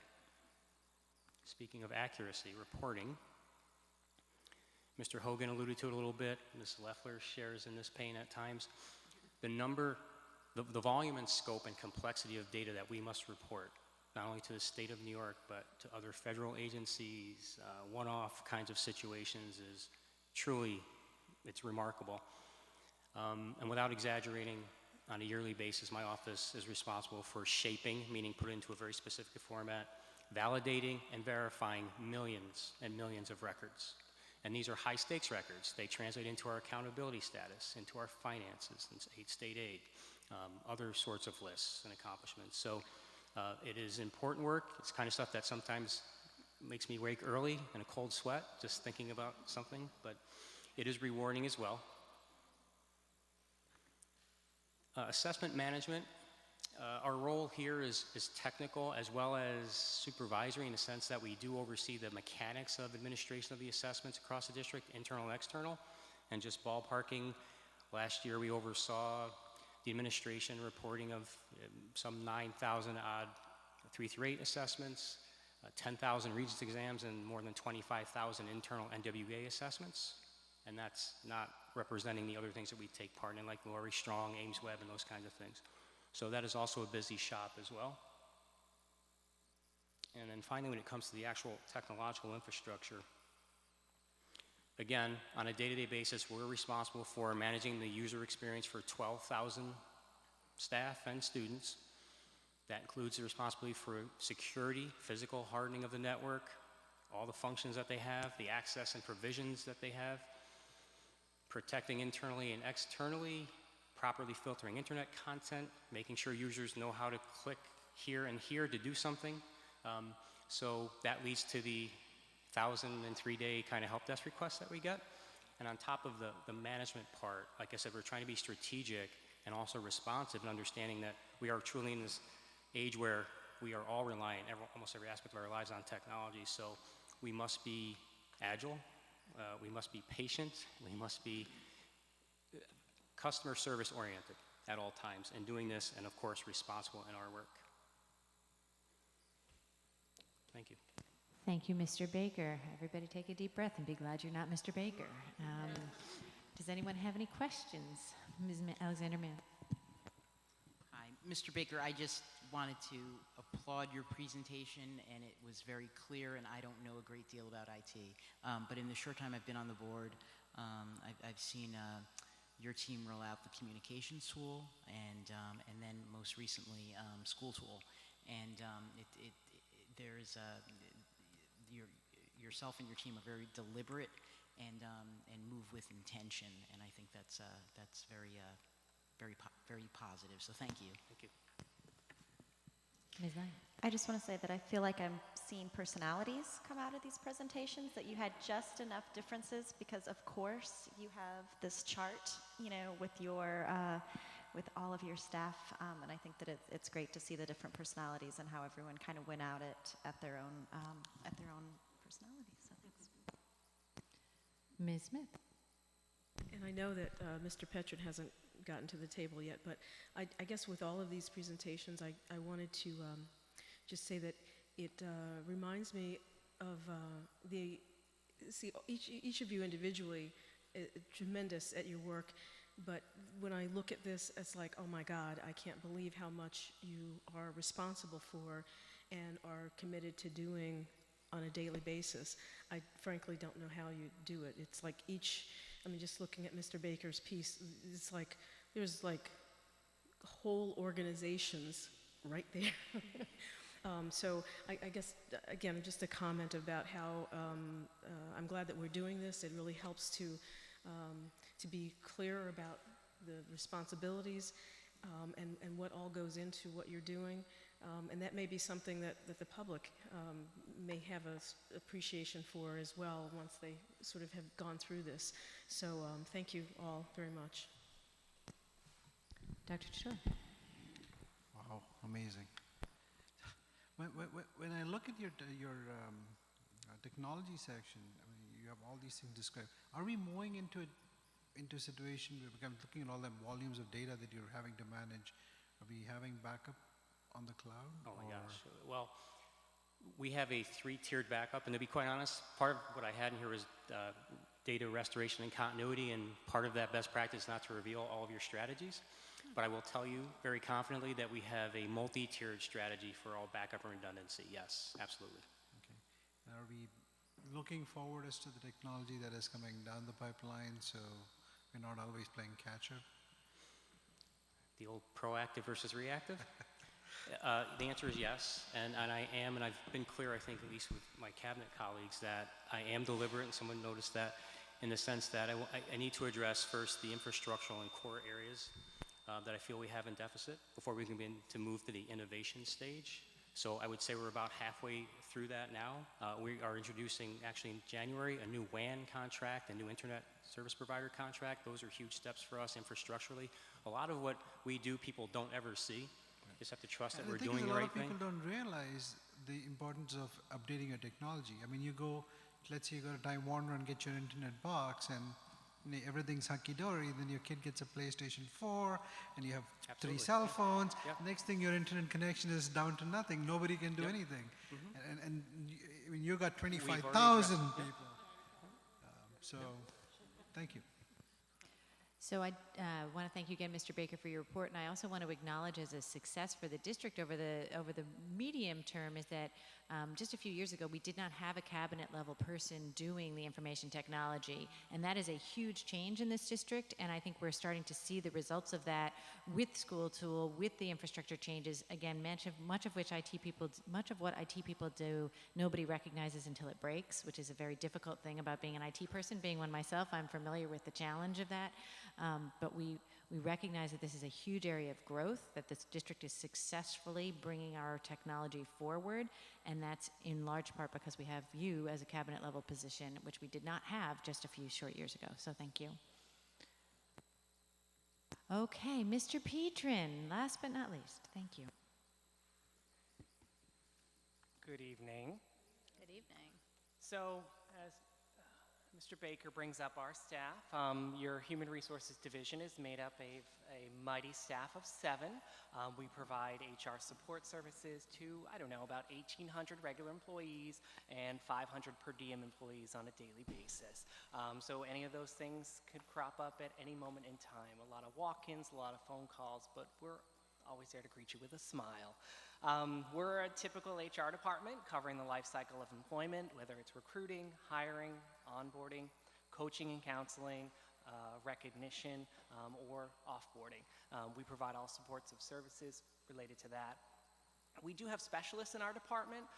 For example, our human resource generalists, Anella, they provide majority of our support for recruiting and interviewing. And then we have administrative assistants. We have one,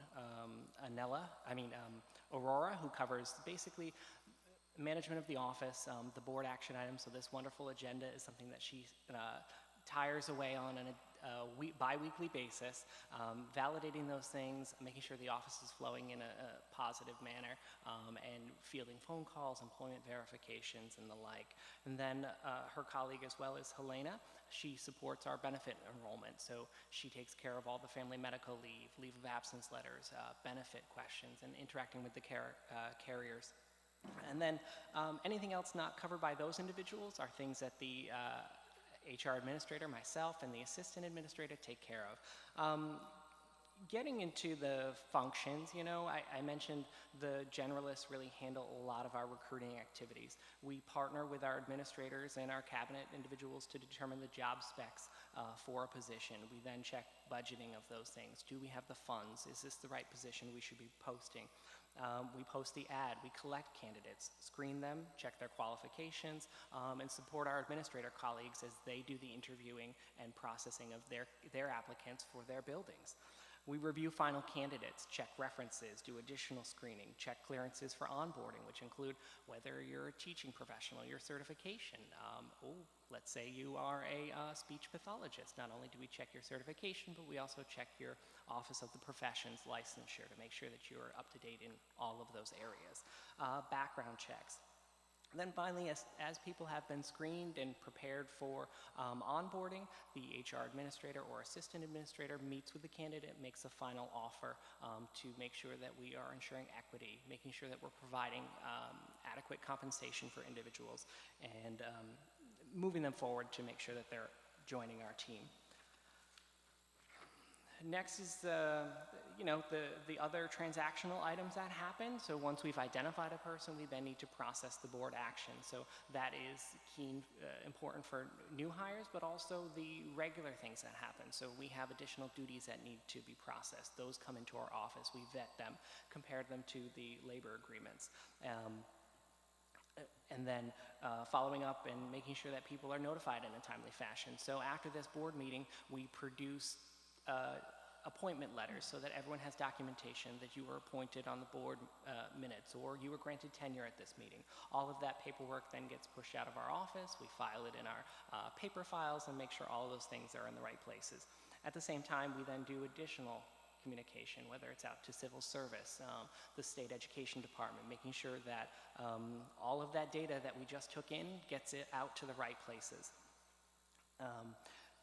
The civil service administration stuff, the interfacing with the city, that's a lot that's handled by the assistant director and director of human resources. We deal with them directly. Half of our workforce is covered by civil service law, so you have state ed on one side and civil service on the other. It adds quite a few layers of ways that we need to manage those individuals as they enter and exit the organization. With any employee comes what I like to call your typical maintenance items, attendance processing, requesting for leave time, interpretation of a policy, certification. Hey, my certification's expiring, what do I do next? How do I maintain my credits? I have a life event, I need to change my health insurance. So we're processing all those transactions on a daily basis, moving people around, as well as the cyclical things that happen. Open enrollment, flex saving enrollment. We manage those with the business office as well. People get hurt on the job, we manage workers' compensation as well. We have an outside partner we work with, so they take a lot of that burden off of our plate, but still, Helena does a yeoman's job with that, making sure that people get the support that they need and get the services. I made a little note here that I thought was kind of funny, and I'll look to my colleagues that I did not really highlight this because it's kind of difficult to write it. I have labor relations at the bottom, and key under there is employee relations. I think all of us in this room, when we deal with employee problems, it's sometimes just a small issue, but then it blossoms into a much bigger issue, and it's often we're operating in the gray, and that really takes up a lot of our time, a lot of our council's time, and just when we think we've resolved the problem, oh, there's something else we didn't think about. So in all of those things, although it's a small bullet, there's a lot that goes into that. We want to make sure that people are treated fairly and equally all the time, make sure policies are administered in the right way. So we're developing a system for the organization to hopefully navigate people through on a regular basis, but then we have to deal with those challenges. So although it's just one or two bullets, that really does take up a lot of our time. We want to make sure we get those right. And a couple final things, you know, we partner with administrators when we're processing disciplinary action or terminations, partner with the APPR office and evaluations. We leverage a lot of the non-APPR performance evaluations. That's something that comes out of our office, and we make sure we get those back. And just assisting individuals, whether they are going to be promoted within the organization or move on to greener pastures. So those are some of the big functions, and as I like to say sometimes, that's not all. We also cover employment engagement activities, wellness activities, professional development activities with Karen Bechtel's office. Compliance, just as Bill was talking about the compliance on his side and Kent on his side. We enforce the labor and employment law, and just making sure that we are reporting on our side of the house the EEO standards and workforce reporting that's required of us. So those are some of the things that we deal with. Thank you, Mr. Petrin. Also glad I'm not you, so it seems to be the thing tonight. Board colleagues, any questions? Ms. Wilson. Thank you for your presentation. I just had a question about the nature of recruitment, whether you have a person designated to do outreach in the community, and also if you partner with any sort of collaborative or similar agencies to source people. I know about, of course, trying to recruit teachers and also trying to recruit teachers that may have particular backgrounds from a former board meeting. And another thing I had was about, and I think you mentioned this at another meeting also, but I don't see it listed here, is a referral program. Yeah, I'll start backwards. A referral program is something that we are working on developing. It's not fully implemented yet, but that's something we are developing. Being a team of 7 and being based down out of Academy Park, there's a lot of volume that comes through on a daily basis. We'd love to be able to get out and have a dedicated support person to get out and interact and engage with our communities. That's something we're working on. We have some activities that we do currently do. We do make sure we get out to local job fairs and other events that are recruiting events for us. And something that the superintendent and I and the team have been working on is, because we know we can't do it ourselves, tapping our administrators, our teachers, the people out there that are doing the job on a daily basis. They're the best spokespeople, so we ask them, okay, we'll relieve you of your duties for the day. Can you go out to this college? Can you go out and do that? So we're working on that, strengthening that, and getting more supports out there, but we don't necessarily have a dedicated support for it. question is I see, of course, when the HR listing goes out, is there any sort of partner agencies that's pushed out to also? The job postings themselves? Yeah, not directly. We try to get our broadcasts out there to a lot of individuals. We do targeted recruiting efforts for particular positions if we know we have a hard time filling them, but we do get them out to the public, get them up on our website. We use a particular teacher's website that is well known in the Capital District to get things out there, and actually continuing to strengthen our ties with civil service. They are going electronic in the coming days, so we will be able to link our positions to theirs. We post once, it then pushes out from the city's website. Thank you, and thank you for your hard work. Ms. Lang. For our hiring practices at buildings, is there PD or change up of the questions that are asked, or have you been able to dive into how we're doing kind of those type of interviews and recruitments on kind of some of the smaller levels? We're working on that this year. That is something we are adding first to our administrators on their monthly professional development days. We're picking a particular HR topic. One of those is recruiting activities to make sure that we've set the stage and we're all clear from that perspective. We'll also be rolling out additional reinforcement training, if you will, to the interviewing team so that they know the appropriate questions to ask and the ways that we go through interviewing, making sure that we have a standardized practice in all of our buildings. Ms. Smith. So you're down 2 staff in HR, and I think that's been for a while, or? I'm sorry? Oh, you did? Oh, okay. Yeah. Great. Yeah. Okay. I also wanted to ask about, I didn't see the EMAT program here, and maybe it doesn't fall here. It does. That is something that Lori McKenna and I partner on heavily to get that through. So that is one of our recruitment activities, the way we engage different cohorts of individuals through the organization. Right. So we work through that, but it is 15 individuals out of the 1,800 that we support. So great to bring it up, and we do support it. Yeah, I just don't want you to underestimate Yeah. all that you're doing, because I know that's a big initiative too, and so I was looking for it here. So, okay, thank you. The EMAT. Oh, EMAT. Board colleagues, any other questions for Mr. Petrie? Oh, Ms. Smith has another question. And I think this goes to Ms. Wilson's question, the recruitment efforts. Do you have a schedule or a time for, like, events that you are going to and you're traveling to? And will there be a report at some point about the status of that work? I'm sure the answer is yes, but I just... Yeah. Last year was our initial year to get out there and try a few places. We're going to hit some of those places again this year, add those onto our regularly scheduled job fairs, and kind of see what the candidate pools come from those areas. And we find, working with my colleagues, we've been learning that, you have to have a couple cycles through certain places to really see results for those things, but we'll start to get some idea of the productivity of those recruitment sources probably in the spring. But yes, we have a couple activities in the fall. We'll be looking for some more in the spring. Thank you all very much. And we also, I think I'm speaking for all of my colleagues when I say thank you to the cabinet and the superintendent for putting this material together. We have one more cabinet member, Mr. Lexico, will be doing this report next week, but that will bring us to the overview of all the cabinet members.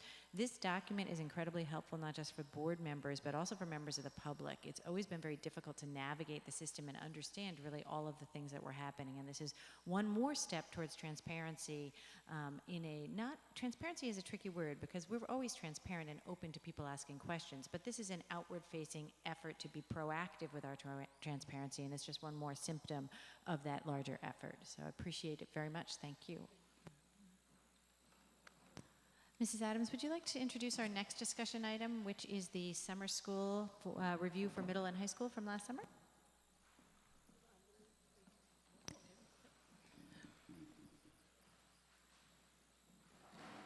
Ms. Lori McKenna, the Assistant Superintendent over Secondary Education Division, will present this information, and she has guests with her, and so they will each introduce themselves, and then we'll move forward. Thank you so very much for being here. Good evening again. I will not be presenting tonight. I will be turning it over momentarily to these ladies to my left, but I do want to quickly introduce them. We have Allison Brody, who is the School Improvement Manager at Hackett Middle School. She was one of 2 coordinators for the middle school summer program. And then we also have Megan D'Alessandro, who is a 6th grade teacher at Hackett Middle School, who is the other co-coordinator for the summer school. These ladies were amazing this summer, and I cannot speak highly enough of them and the outstanding job that they did this summer coordinating summer school for our middle school students. I'm going to turn it over to them and let them share the amazing things that happen and the metrics to support the improvement of our students through summer school. Thank you so much. So to get us started, we're getting used to this microphone. We were saying we're so used to standing up and teaching. We're not used to it. But If just you're to more start- comfortable, you can absolutely stand and the microphone comes out. Whatever makes you comfortable, do what works. I don't want to mess this up. All right. I don't. I won't. I promise. We've had singing at board meetings before. That's really okay too. It's I will not whatever you bother want you to do. with that. I know we're all tired as it is, so I apologize.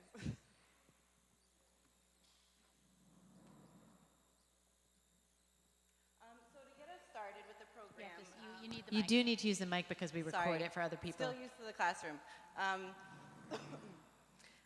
So our middle school program was for students who had failed 2 or more classes during the regular school year, and then were referred by their home school to summer school.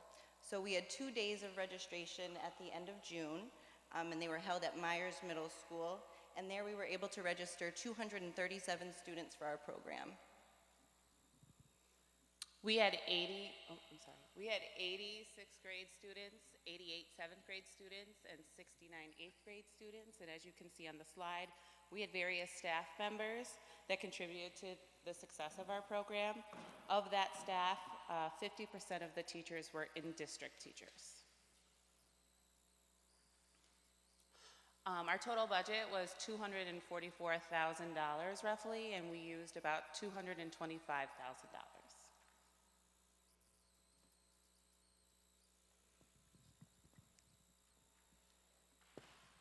So we had many strengths of our program. There were a lot of things that went really, really well. We're going to highlight a few of those for you. The first one was the fact that we were co-coordinators. Allowing 2 of us to run the program together was really, really efficient in allowing us to multitask. I could be down in the cafeteria helping out with breakfast and welcoming students in, while Megan was upstairs, running the halls and checking in on the classrooms, having parent meetings while someone else was dealing with bus issues. It was just very, very helpful. One of the next highlights that I'm going to share is our College Fair Fridays that we had, and I have to tell you, it was awesome. We had Mr. Petker, who I think he's presented here before, but he's our AVID teacher over at Hackett.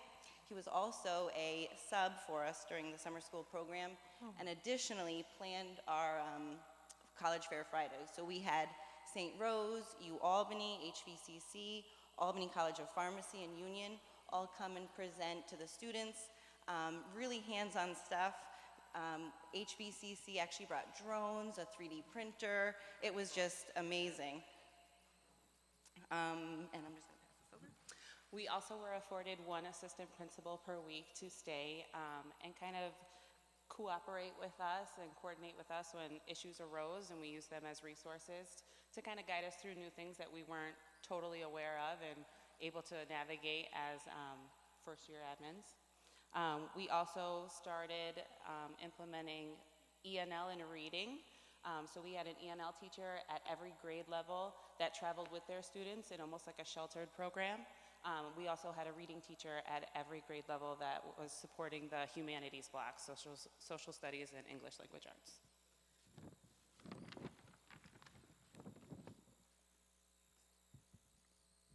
We did have a few challenges. Some of the building constraints that we faced, Myers was kind of going through a transition of moving floors, so we were on the second floor, and then there was painting of the stairwell, so there was just a few things that we had to work through. We did have some question regarding the quarter-to-quarter policy. It was just a little bit gray of what we are, yes, what we handle as the administrators of the summer school program when students are not on our campus. Still using the transportation though, so it got a little gray, so we needed some clarification on that. Our transportation, if you want to just...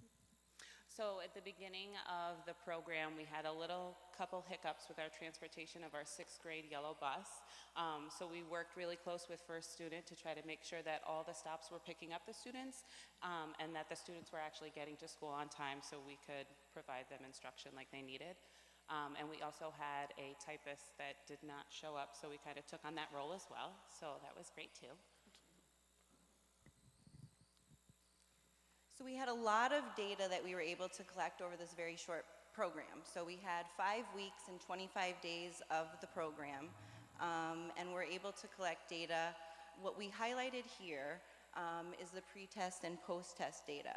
So students during the first or second day of their classes took a pre-assessment, which was based on the standards that were highlighted by the district data. So we had PDs prior to summer school where we delved into the data with the teachers, figured out what our priority standards would be, and then determined what we were going to highlight each week. So here we have our pre-test to post-test data. Now it looks, so I'm going to just highlight the first bar here, 65% in 6th grade math. What that means is 65% of our students from the pre-test to the post-test made growth. I want to just specify a little bit more clearly in there that each week a priority standard was highlighted. So in ELA, let's say it was in reading information 6.4. Well, that whole week they were being assessed and progress monitored on that standard, and then those standards were then assessed in the post-test. So we have a lot of other data as well, but just decided to highlight that. We also tracked behavior using our PBIS point system that we have developed in our middle schools. The goal and our target was to have students get 80% of their points, so they earned 3 points a day to be safe, respectful, and responsible. Students who at the end of the week got 80% of their targeted goal actually got to attend our college fair Fridays, and the other students that did not hit the target stayed back and they actually reviewed the PBIS expectations and did some relationship building with the teachers to try to make sure that they hit it the next week. Now I know you're probably looking at this slide and thinking, oh my goodness, what did those girls do week 5 as we have 98% of our kids getting their target points. So let me tell you, because it was great. We had a visitor, a very special visitor, come to our program. His name is DJ Sean, and he is a DJ from Hot 99.1, which is our local radio station.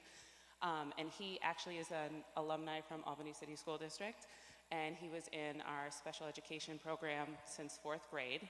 So he came and spoke to all of our students and kind of just, it was really great to see. He related to them, and he kind of just gave them kind of possibilities of what their future could be, and then urged them not to be in summer school again, so that was helpful as well. We also want to highlight our promotion rate. We had a 98.4% promotion rate overall, and we are very excited to say that 100% of our 8th graders went on to the high school.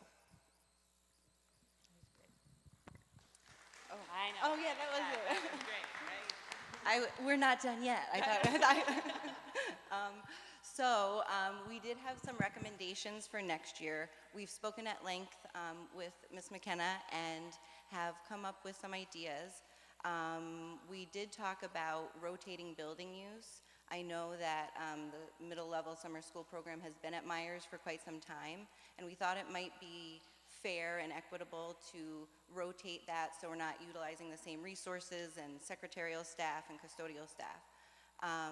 We also really found a difference in the classrooms that had Albany staff. So we were talking about incentivizing in-district staff to work the program. It really does make a difference. People who know our kids, know what we want, know what we do, they do it. And you really see the difference day to day with behaviors and different issues like that. We also were able to collaborate with the CDTA and get our own tripper bus for 7th and 8th grade transportation, which really made a huge difference. We saw almost a decline in behaviors on transportation home, which was huge. And then our next and last recommendation is just clearly defined criteria for the ENL shelter program because it does run a little different than normal summer school. Thank you, Ms. Brody and Ms. D'Alessandro. We very much appreciate your report. Board colleagues, do we have any questions? Ms. Roach? No? Ms. Wilson? Thank you for your presentation. That's it. We did it.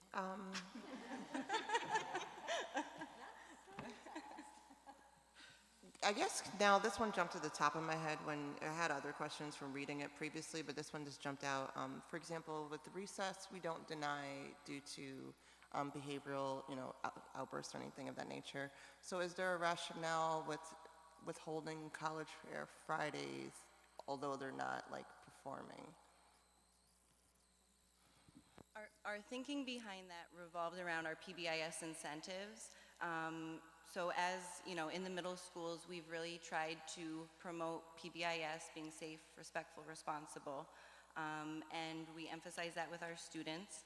So we were focusing on that as a goal, students reaching that. And when students weren't at the college fairs, they weren't doing makeup work, they weren't doing punitive things.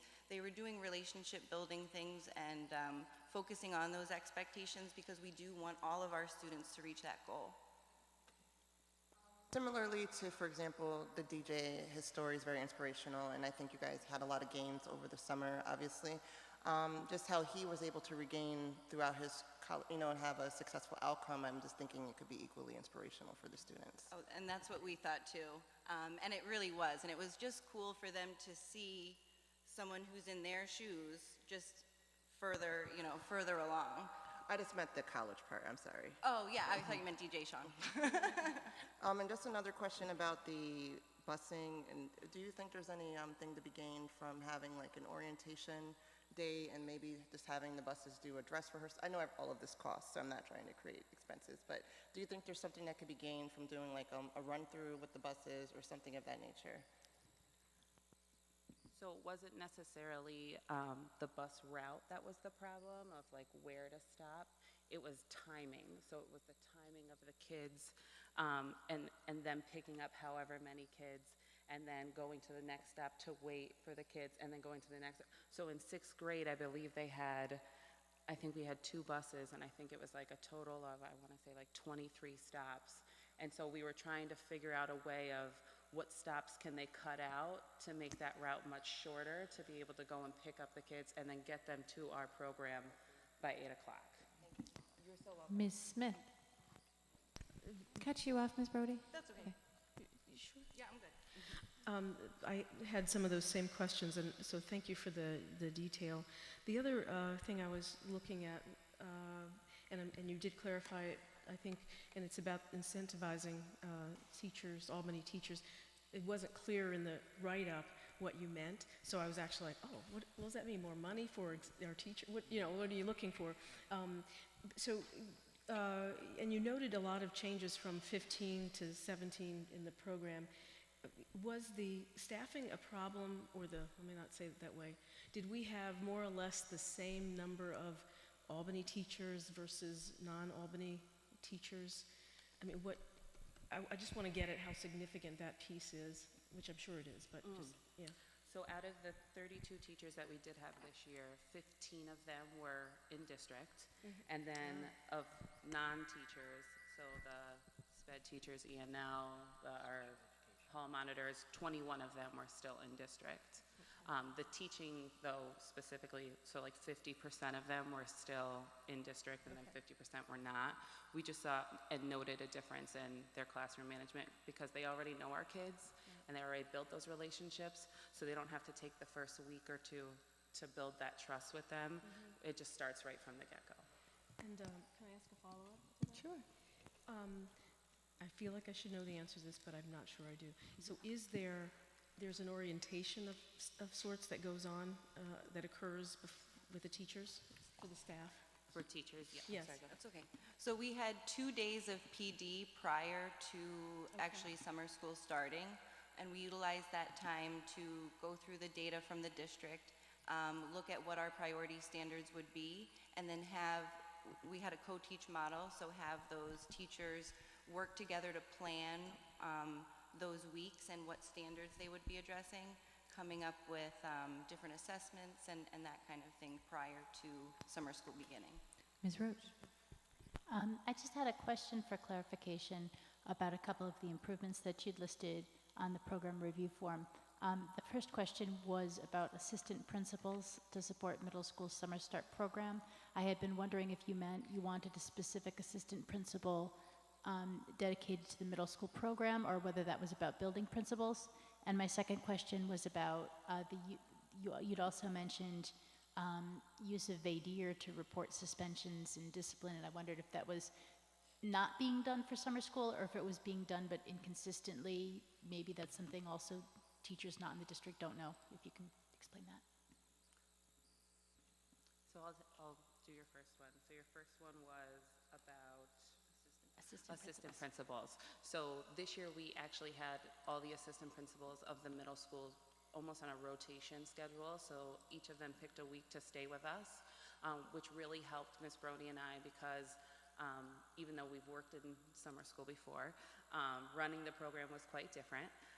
So issues arose and we used them as a resource. So that was really helpful. So it wasn't just one. We would love to have all of them, but one per week was fine, and it worked out very well. So we just wanted to note that we did use them as a resource, and that was there, and we would love to keep that. And then in regards to the VADR access, so VADR is what we use to report any issues that are happening.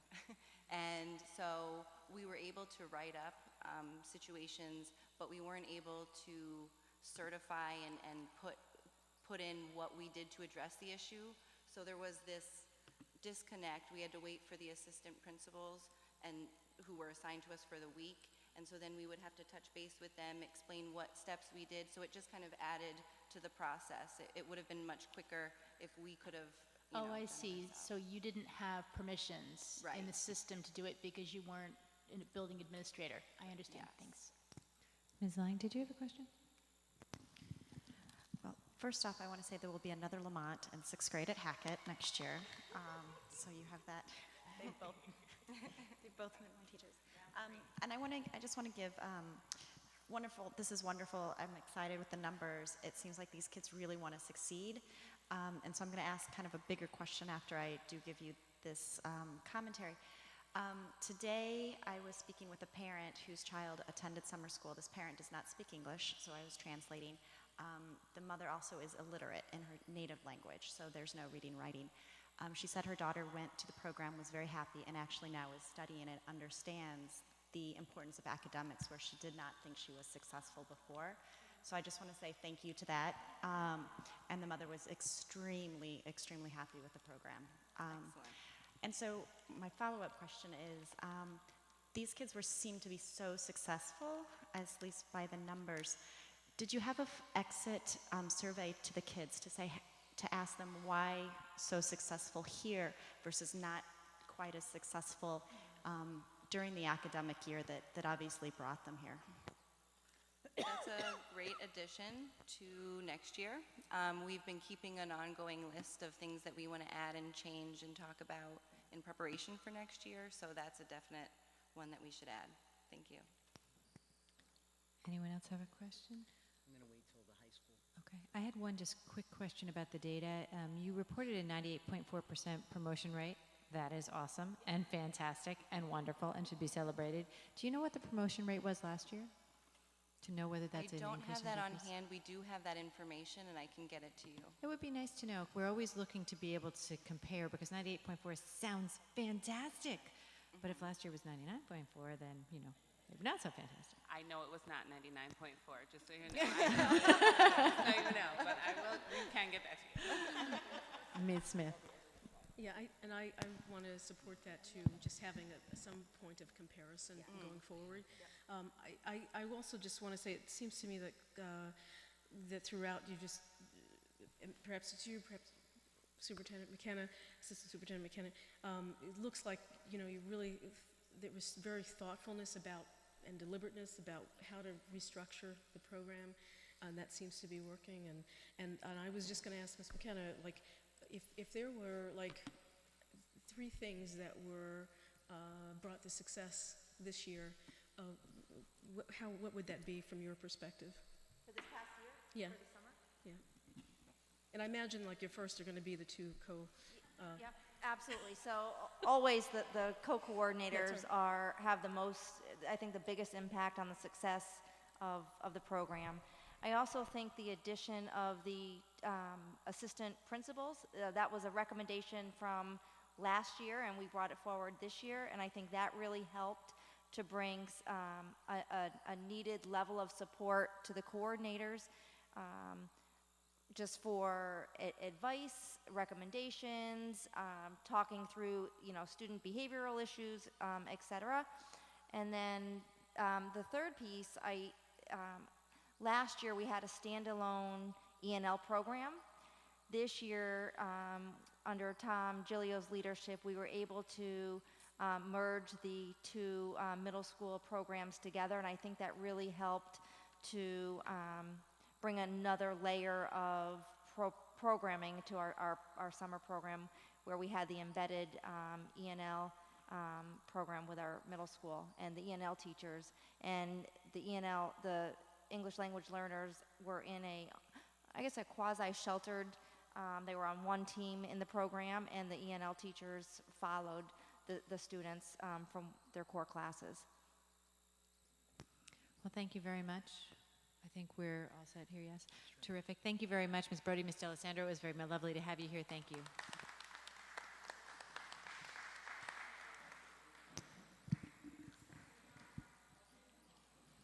So now we'll have the report from the high school.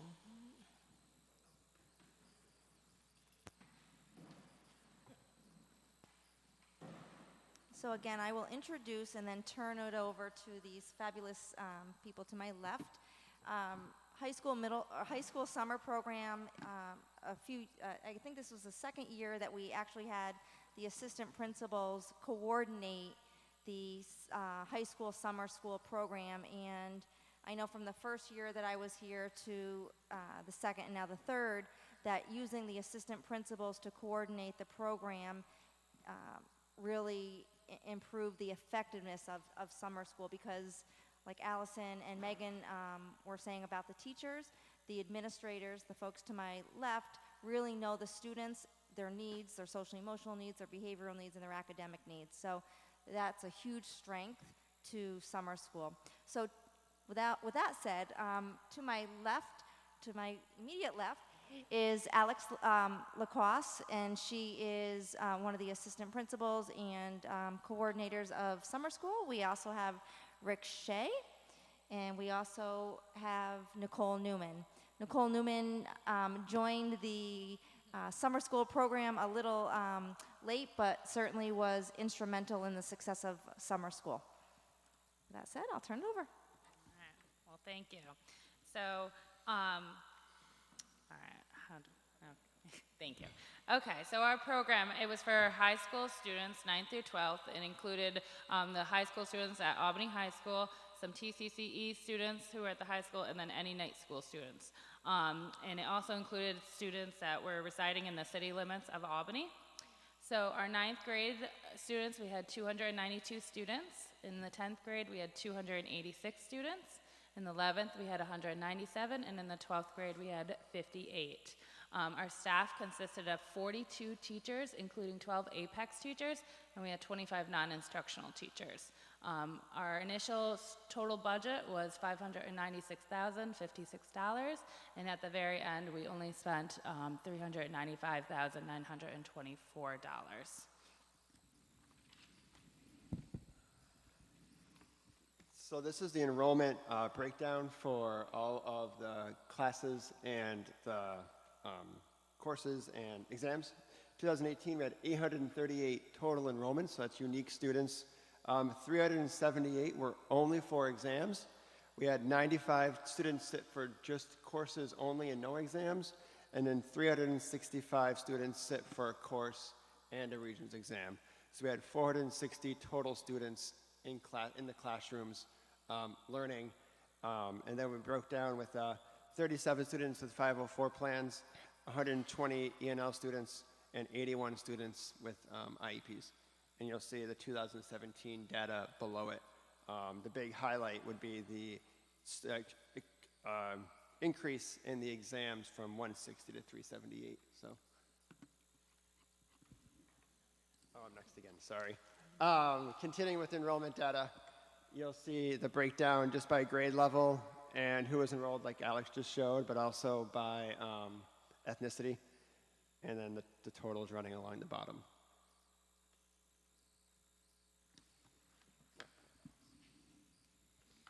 All right, some strengths and some challenges. So we were able this year to have smaller classes, which is a really big plus for our students. It really benefits them, really gets them that individual support that they need.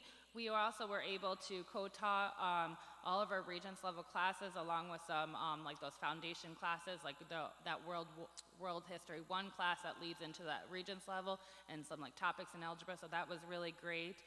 We were able to provide our ENL service students with a push-in and pull-out service. So in the classes where they were sitting, they had an ENL teacher, but then they also had a section where they could go actually get the ENL individual support, and the same thing with the special ed. We were able to provide that for them. And then this year, something that was new is we had 2 APEX locations. So if you're not familiar with our APEX, it's an online learning program where students can recover credit, but also get credit too. If they didn't for certain classes, you can take like a new course, and you can take that through our APEX program. So that was a really big strength for us. Some challenges, because we were new to this, moving from Albany High to Hackett, that was definitely something new, but we feel confident going into next year due to our construction that we're going through. If that has to happen again, we do feel confident that that probably will not be a challenge for us because we now know the behind the scenes. We definitely had some struggle with hiring math and science teachers. You're going to see, you probably have questions like you'll see low in budget, but that's because we really had a trouble with our the math and science teachers, really recruiting those teachers. We did an outreach to all of our staff district-wide. I worked with the supervisors and really tried to get some staff from the middle school and other schools. And we also reached out to the local schools around here to see if any of those teachers would come. So that was really hard. And then obviously we lost one of our assistant principals right when the program started, and then we gained Nicole, which was great, and then we lost another one towards right at the end. So that was just a little struggle because of all the responsibilities that we had taken, so we just had to make sure everyone was on the same page, So our program metrics, our Regents data is still embargoed from the state, so we can't show that, but we're pretty confident we did pretty well with in several areas compared to last summer. We had 26 summer graduates across cohorts. 625 courses were passed. 218 credits were earned through the Online Learning Center / APEX. And we gave 1,176 Regents exams were ordered for the 2 days of Regents that we did at the end of June. So kudos to the staff that stayed till almost midnight on a Friday night that night, giving Regents to our ENL students. And grading, so that's just some of the program metrics. So because I came to the table pretty late in the game, Lori said that next year I won't be able to tap out of most of the talking, but I'm just going to go over the staff survey that we gave at the end. Most of our staff said that they really enjoyed the summer school, the experience. One of the other things that they mentioned is they were happy with the support that they got from administration. When there was an issue, we as a team handled it pretty readily, and so they were happy to come back, as was the third part of the survey, and teach for us again. And so like Alex said, as a former math teacher, I understand the difficulty with recruiting math teachers, and I'm hoping to hopefully be a part of that recruiting for next year to try to get some more math people in the building for us, because we want to make sure that our kids are successful, especially in the algebra. Sorry, I had to make a plug. That's it for me. Oh, okay. And then finally, there were some highlights of things that people said. The co-teaching model, of course, was something that they enjoyed. The technology that we had. We had a cookout at the beginning of the summer before I came, but the teacher said that made them feel like it set the tone for the summer, so they were happy to be a part of that. And overall, they enjoyed the students. Sometimes people think that summer school kids are not necessarily kids that enjoy school, but I think sometimes they just needed a smaller learning environment. And so they enjoyed the attitudes that they got from the students, and thought it was good that they were able to work with them in the summer because they could segue that relationship into the school year. So that was one of the other things that teachers had mentioned. Thank you.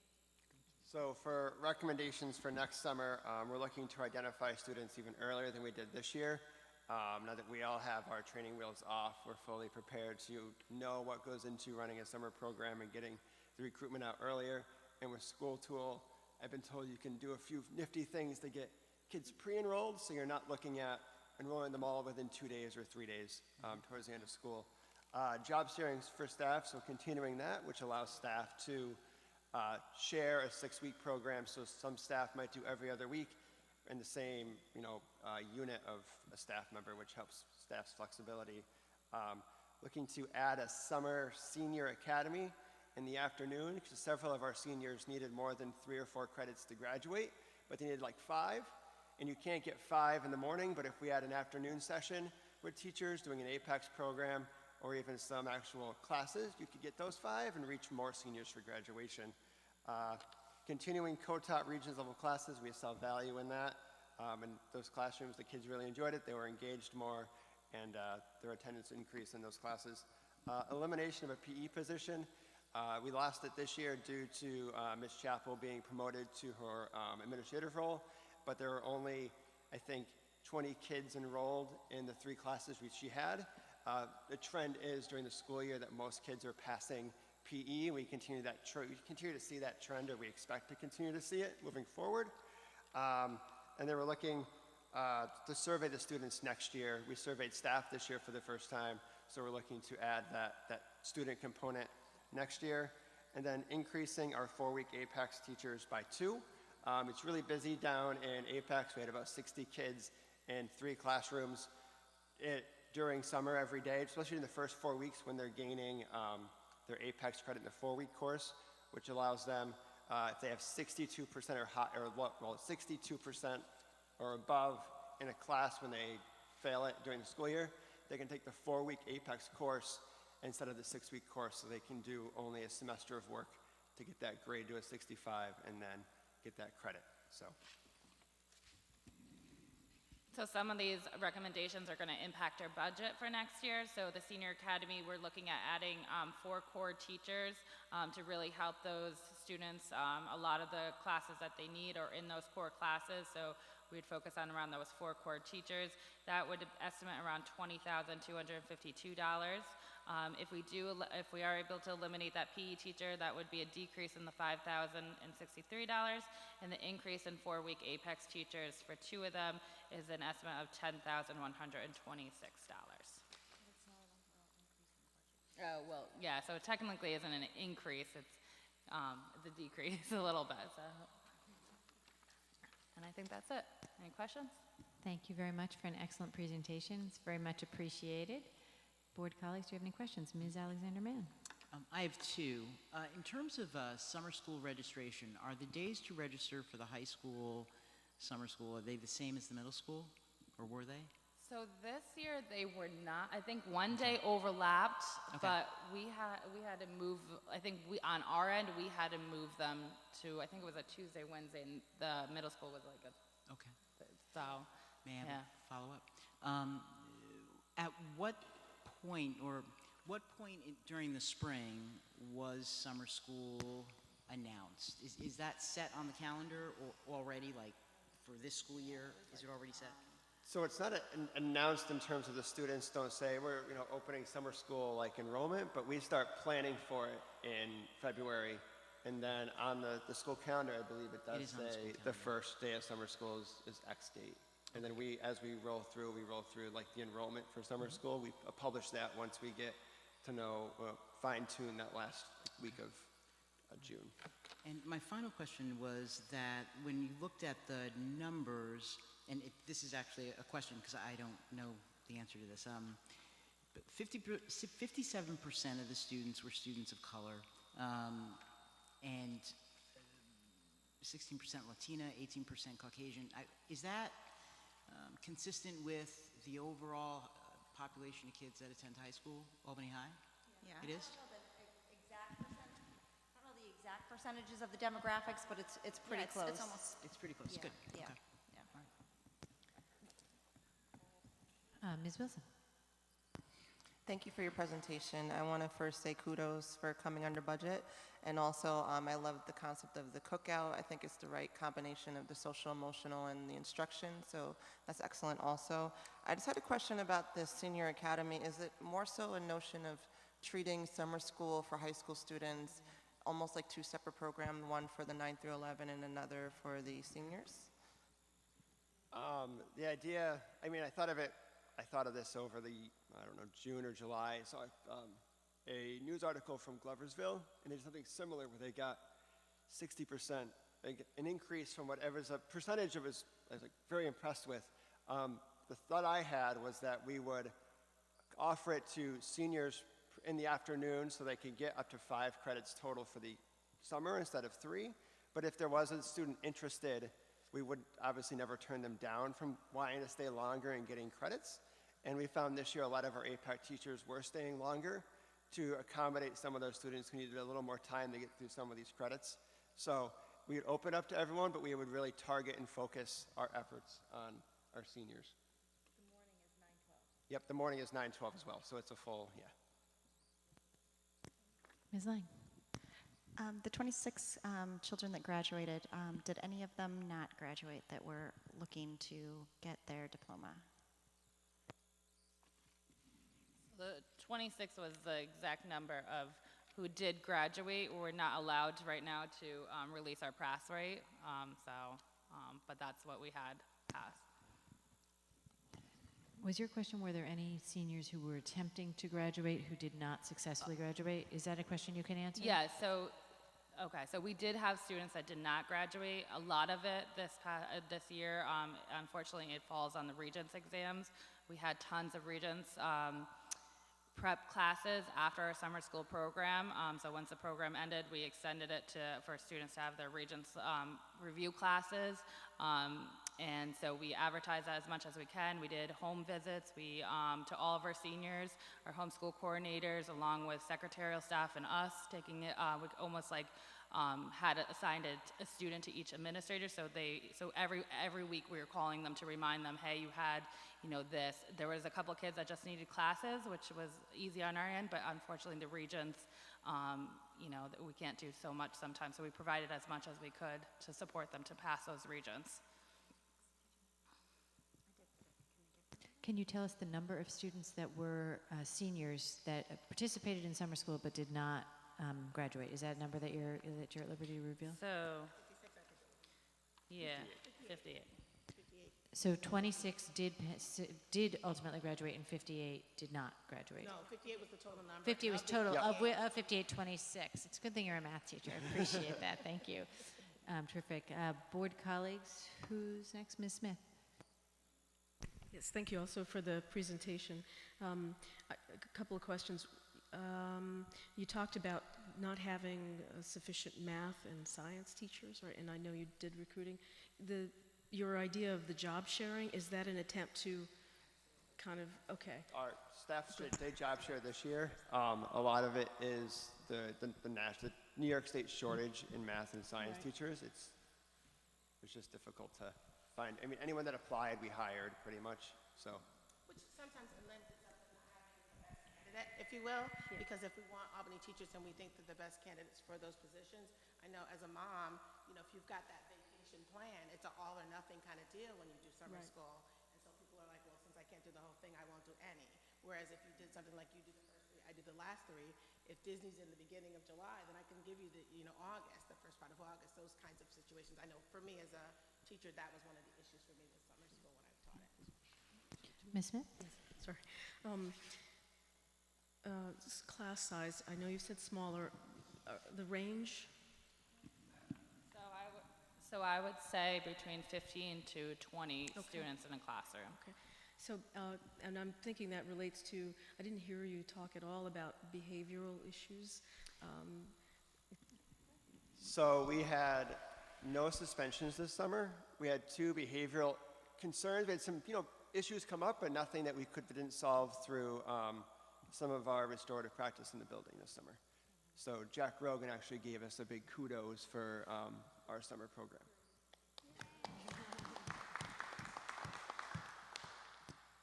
Anything else, Ms. Smith? Are you good? You good? No, you didn't talk too much. I wanted to make sure I didn't cut you off. I really just was making sure that. Anyone else have any questions? Thank you very much. We appreciate you being here and your excellent work this summer. Really? Okay.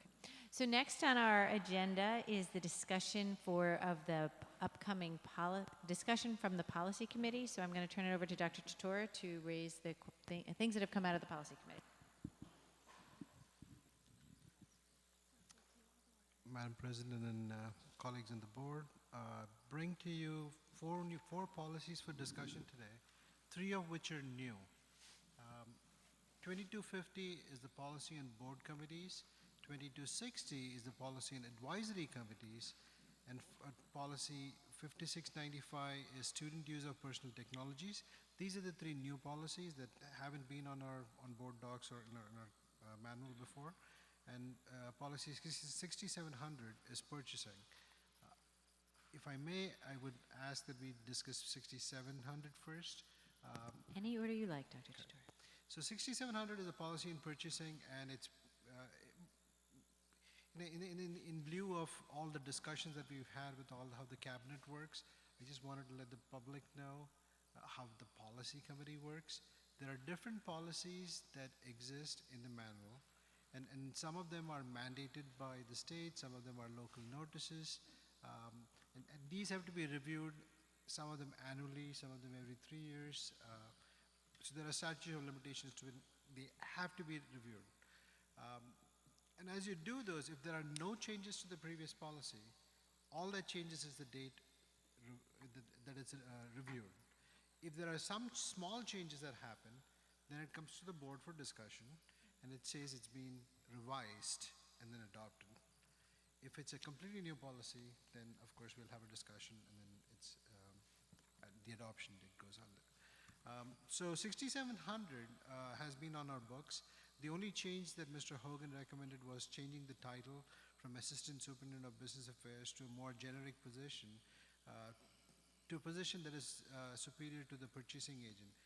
He recommended that in the absence of the purchasing agent, his or her supervisor is authorized to issue purchase orders when the requisitions are completed in accordance with the purchasing policy and budget appropriations.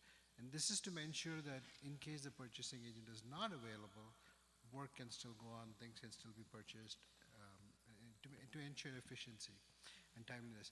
So, we didn't have too much discussion on this in policy committee because it's a small title change, and making sure that the appropriate people are added onto the purchasing authority.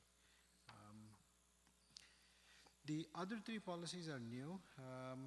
The board committees are basically committees made up of board members, and these are committees that are recruited or assimilated by the board president, and basically are tasked with certain jobs, as time goes on.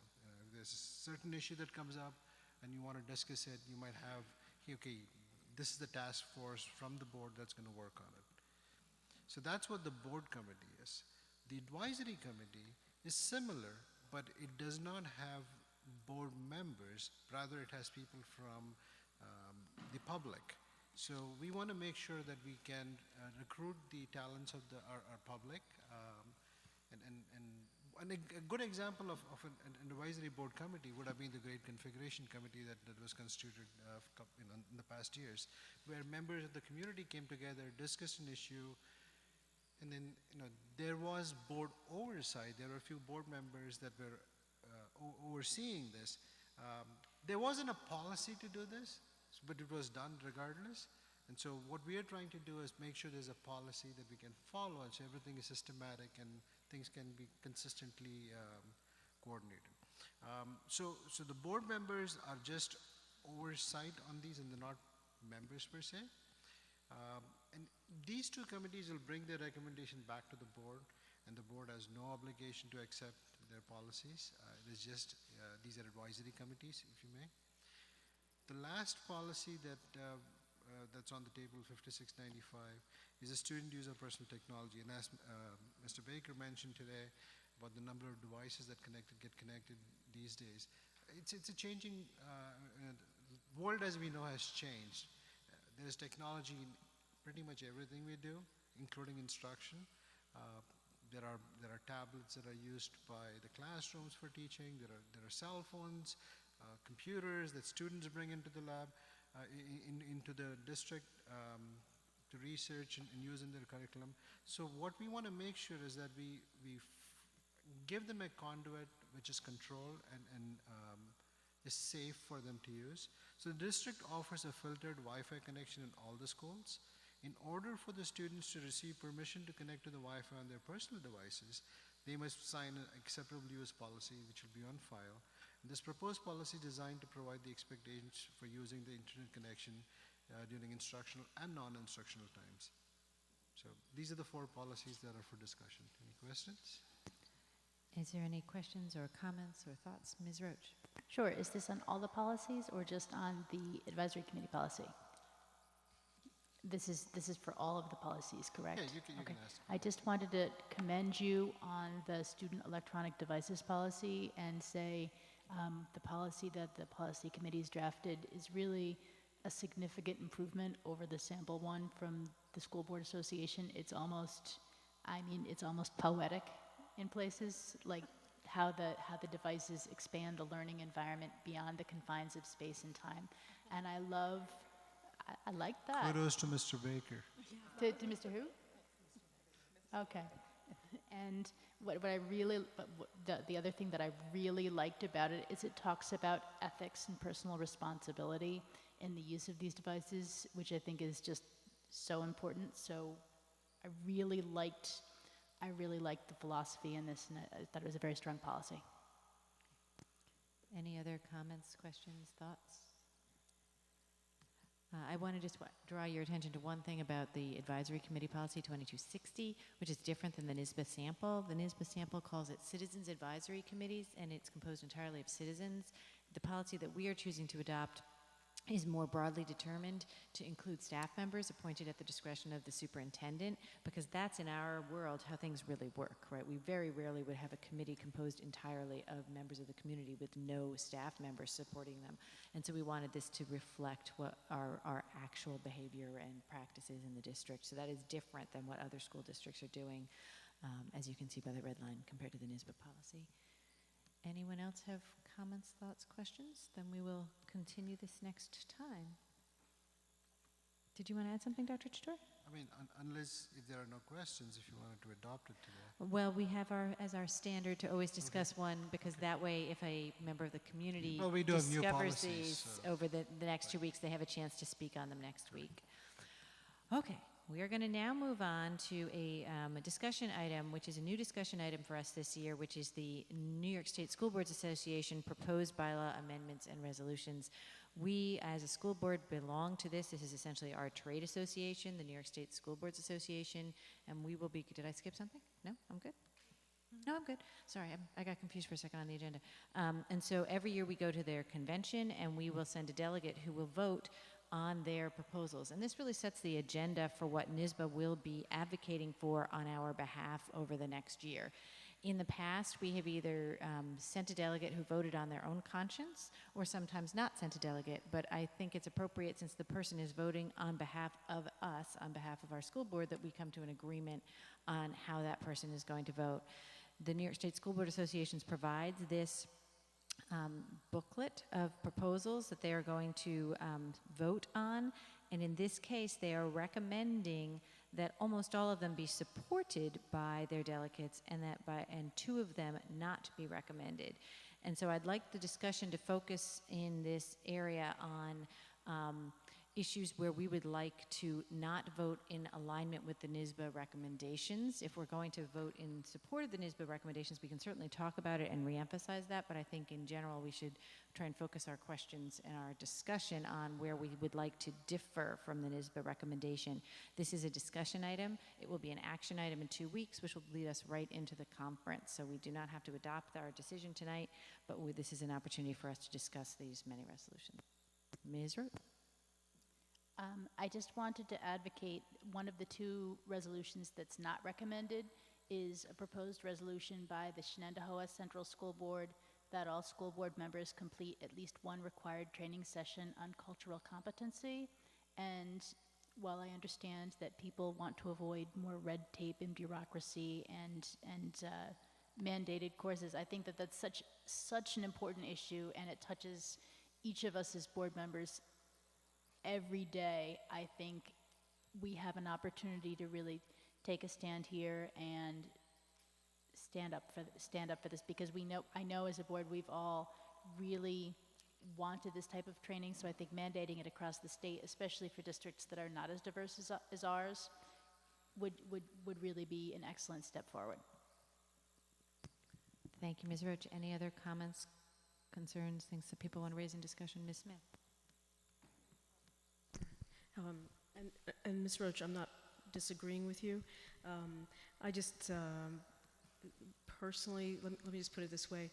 Whenever on my job they have mandated diversity training and yada, yada, yada kind of training, it makes me go bonkers, because it's forcing you to do something that, and I'm talking about my own agency, people don't want to do. And they get in there and they create all kinds of mess and drama. I'd rather like it happen naturally, like how this board has come to, deciding what the focus of its professional development will be. So while I don't disagree with you, just like my blood rushes to my head when I see that we're kind of, there are people who want to kind of mandate that kind of training. And I probably, to me, it's not, I would prefer that it also be broader, but, so anyway, it's one that I struggle with. Ms. Wilson. Ms. Wilson, did you have your hand up? Okay.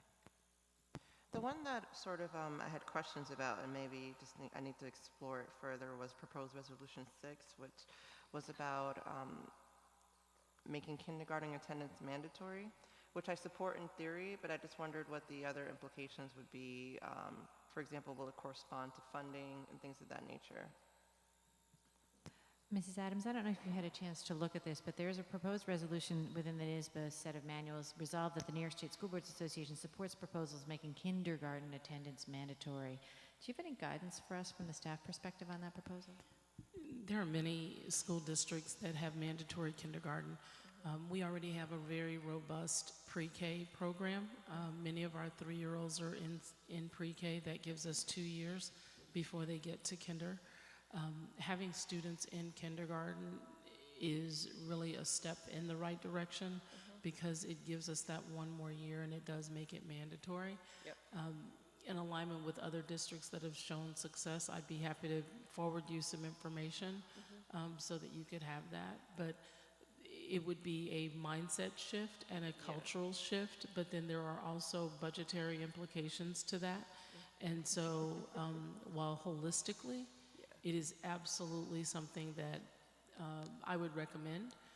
We have to be very careful as a district, what would those implications be, and we've not done the research to see what those implications would be for us directly. And I would hate to oppose such a concept, but it's just more so what are the implications, so I agree. Thank you. So that will have to be a point of discussion next time before we vote, because that does seem like one where we want to at least be really thoughtful about whether we're going to support or not. Ms. Alexander-Mann. Yes, I wanted to piggyback on the concerns raised by number 6, the kindergarten being mandatory. There are, from a child welfare perspective, a lot of unintended consequences by supporting that. Okay, great. So the other resolution that I was a bit concerned about, and I do want to continue giving it thought, is number 17, supporting legislation that would substantially increase the earning limitations for retired police and other law enforcement officers who are serving as school resource and safety officers. I think we're walking a very fine line, and I certainly can appreciate the argument that introducing law enforcement to young people sooner creates a partnership and reduces fear. But I think we're walking a very fine line, and I wouldn't want for our school district to promote a setting where we have more police in schools. So, Ms. Smith. That one was one on my mind as well, and I think I thought about it broader than police officers and Mr. Honeywell, and it takes me back to the situation sometimes we run into with, I think even with our safety director, and I think there was another situation that came up where we had an employee who we had to deal with how much they made. So I don't really want to see it limited, I guess, just because we've had other kinds of situations. And I think also I do like your point about I don't want to make this kind of a thing necessarily. So. Any other discussion points? We will continue this in 2 weeks when we will take a vote. I'm sorry, Dr. Chatur. I'd like us to weigh in on Resolution 16. That's the one that where NISBA supports state legislation that would allow school districts by vote of the school board the option to hold their school district elections at publicly accessible locations within the district boundaries based on security concerns. I mean, when you read the policy, when you're doing like budgets, which are in May now for us, or school board elections, I think it's not as much of a concern, but if there are other votes, we run into these things where some of our elementary schools are used as polling sites, and in this day and age, that is a concern that exists. So. Sorry, just to be clear, you would support the NISBA recommendation, which is to support them. Okay. Anyone else have any comments or thoughts that they want to share about this time? Ms. Smith? I think, again, there's certain words that I react to. Again, I could see the usefulness of this. I just don't know that it's necessary based on security concerns alone, that I would broaden that. Even from the educational perspective, I mean, if you're going to, because of the security if you're going to have that school closed for the day, that's a day of instruction that you have lost. So one thing that I think we can all start thinking about is that as we saw from this model document, other school districts have recommended resolutions which might be more carefully crafted to address some of the language concerns that we have. So something that we can think about as we look forward a year from now is that we can propose resolutions to the New York State School Boards Association and set their lobbying efforts on issues that are important to us. And I don't think we've ever taken advantage of that, not in my recollection. And it would be a good way for us to start getting a larger volume of voices behind the issues that are important to us. So something to think about for next time. Ms. Smith, more? Absolutely. Just another question. I mean, if we're going to really take this on, the NISBA resolutions, do we need some sort of system for doing this so that we're, ahead of the game a bit? You mean in terms of writing our own? Is that what you mean? Well, writing our own or reviewing what they have. I mean, I don't know if they come out. Is this as a normal soon as time? they came out, I forwarded them to you. That is Right. when they came out. Right. I don't know if they have any possibility of sending them sooner. This is as soon as we got them. I mean, we have not played an active role in the NISBA committee work. Right. So that is, if we wanted to take a more of a leadership role in our trade association, then we we could would. certainly do that by participating in their committee work on top of what we do.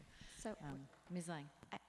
I think last year was the first year that we participated in the voting, and we have to have a delegate, and I believe that Sue was not there, so I was the delegate. Or you, 2 years ago, somebody went, Buffalo.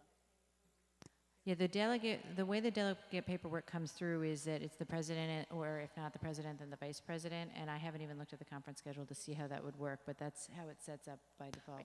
Right, but I just wanted to say what happened is that when I was in there, I had no idea about what, and so I was literally voting on behalf of the board, but had no idea what you really thought.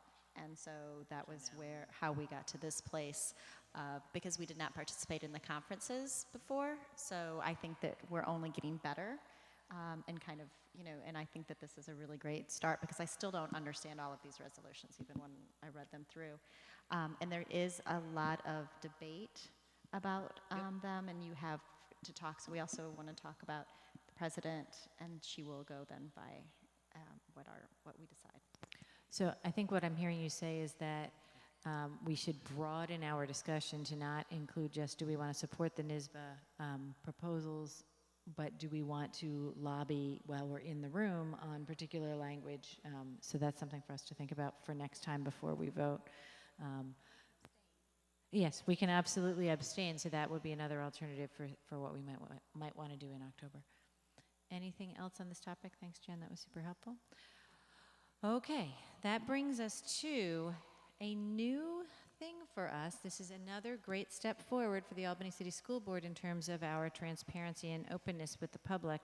We will now move to the section of our agenda, which is the board committee notes, and you will find for the first time, the big reveal, that there are minutes from the immediately prior meeting of each committee included on the board committee notes. I still think it's important that we do the verbal committee report to highlight the things that were most of note, but we are no longer relying only and solely on the verbal report from the committee chair.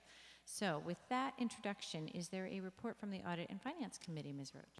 There is, but it's pretty much exactly what Mr. Walther went over with the audit report presentation earlier this evening, so I will not repeat it. All we did in the last meeting was go over that audit in more depth. Thank you, Ms. Roach. Is there a report from the Facilities Committee, Ms. Smith? There is. We covered a number of things that we've discussed previously. We always get the high school update that goes out to the staff and to the board and also to the public as needed. We've talked about the middle school reconfiguration, and as you know, there are community forums occurring. And there is, I'm not even going to try the dates, I didn't write them down just now, but they're on our website, those community forums, and we want to encourage the community to come out and participate in those. We talked about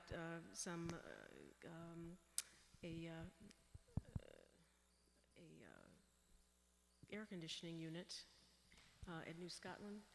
And all that's there for you. The other major thing we've talked about was the 5-year facilities plan, and we will be putting out a survey because we're going to get input from the schools, the school leaders, and others around the state of their facilities and so forth. So those dates and that information is there in the minutes. The only thing that I would add to the minutes are the upcoming meeting dates. We have another facilities meeting scheduled October 15th. And my notes say that that's at 5 p.m. However, we traditionally have them at 5:30. I will just double check on that to make sure there was some reason why we went earlier. November 6th, 5:30, December 4th at 5:30. All of these take place at Academy Park.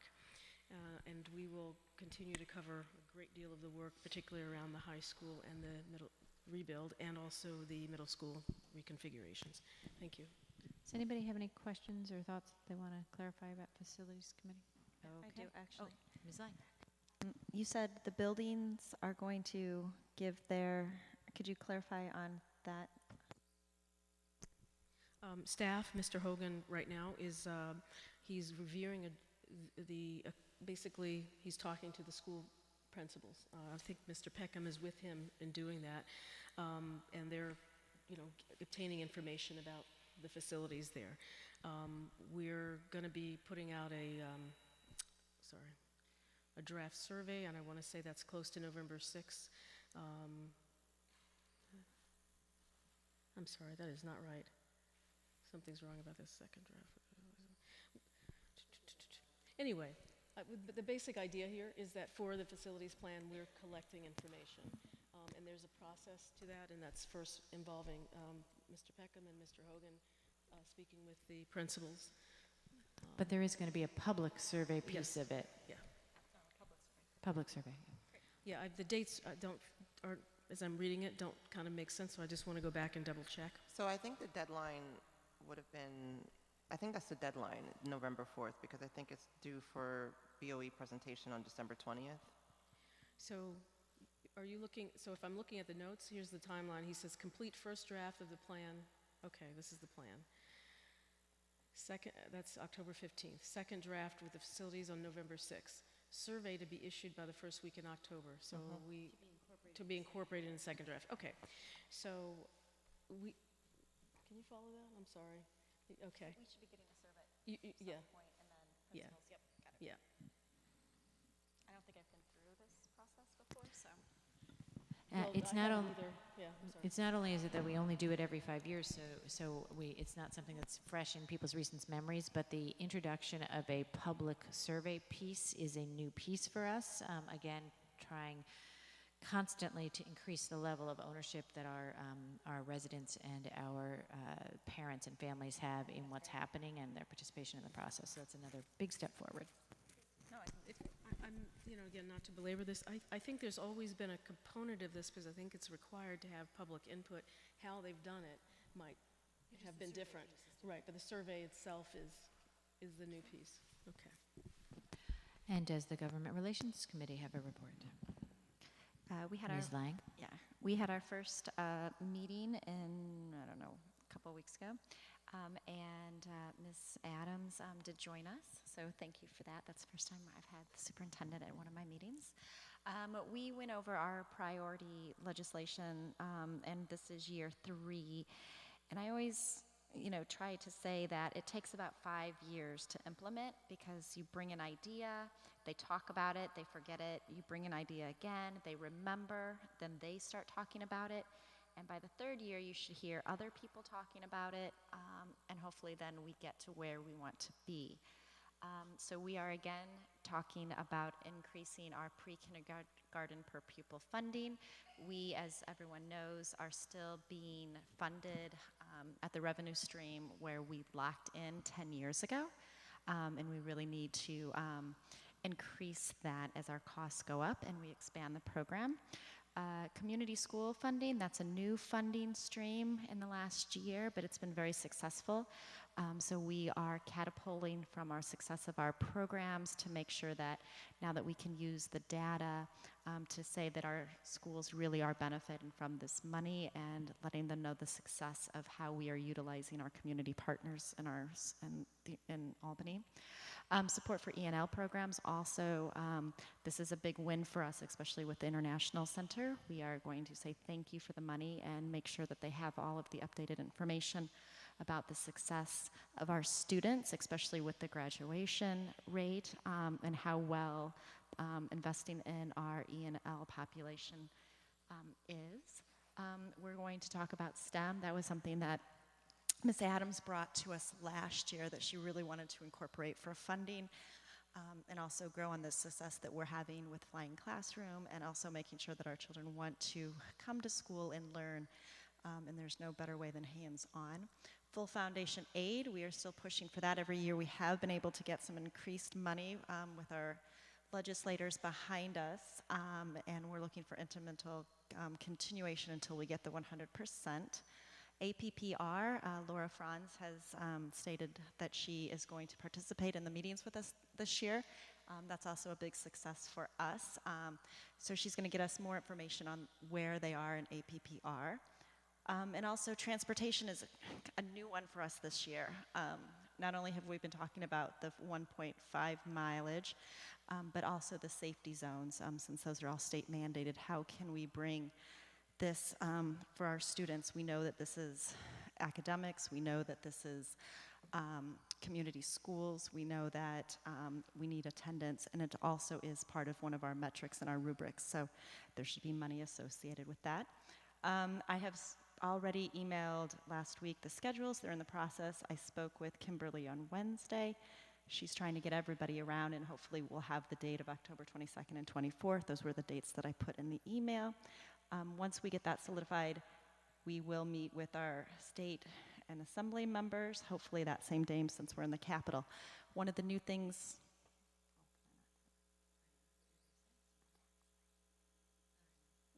and that will be it.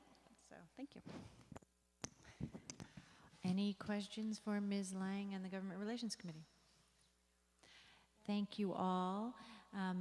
Mr. Devin, I need you to just pay attention because we're going to make a motion now that was not on the agenda. I need to entertain a motion to, oh wait, is there any other business? Policy, oh, sweetheart, I'm sorry. I forgot all about you. We have been so busy, and you I'm just so sorry. totally Dr. Tutori, is there a report from the Policy Committee? So, yeah, the policy committee is always busy this because we have, I think, about 170 policies or so that we have to go through. Like I mentioned before, 4 of those came up for discussion earlier. A couple of others that were had no changes to be made, so they were just marked as reviewed. One of them was student attendance. The building, as long as the overall building attendance for the last couple of years, when you review the attendance for the last couple of years and there's no decline, then there's no discussion needed for that policy, just mark it as reviewed, and that's what happened. Policy 6240 on investments, there were no changes, absolutely no changes made, so again, the last review date was changed. There was a consideration to talk about policy 5281, which is the use and possession of cell phones. That's a NISBA policy, and as per guidance from Mr. Baker, we decided not to add it. Since it's already handled in the Code of Conduct, nobody wants pages and pages of policies when it's not necessary. There was also talk about the grading system, 4710. We decided we'll bring that up for later in fall. 5220 is the policy and school-sponsored student publication. We talked about it a bit, and we decided it needed some more revision, and so it's going to come back to policy committee in November. And that's where it stands. And we have our next meeting on Wednesday next week. Okay, I apologize for almost cutting you off. Does anyone have any questions for Dr. Tutor and the Policy Committee? Okay, now, is there any other business that any board member would like to raise?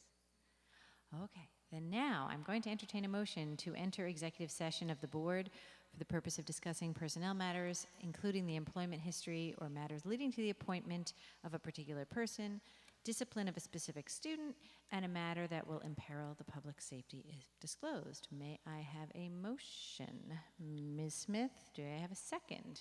Ms. Roach, all in favor? That is, I hope. Ms. Mann, are you voting yes? That would be unanimous. Ms. Wilson, did you have something you wanted to tell me? Oh, no, I'm not checking my email during the meeting.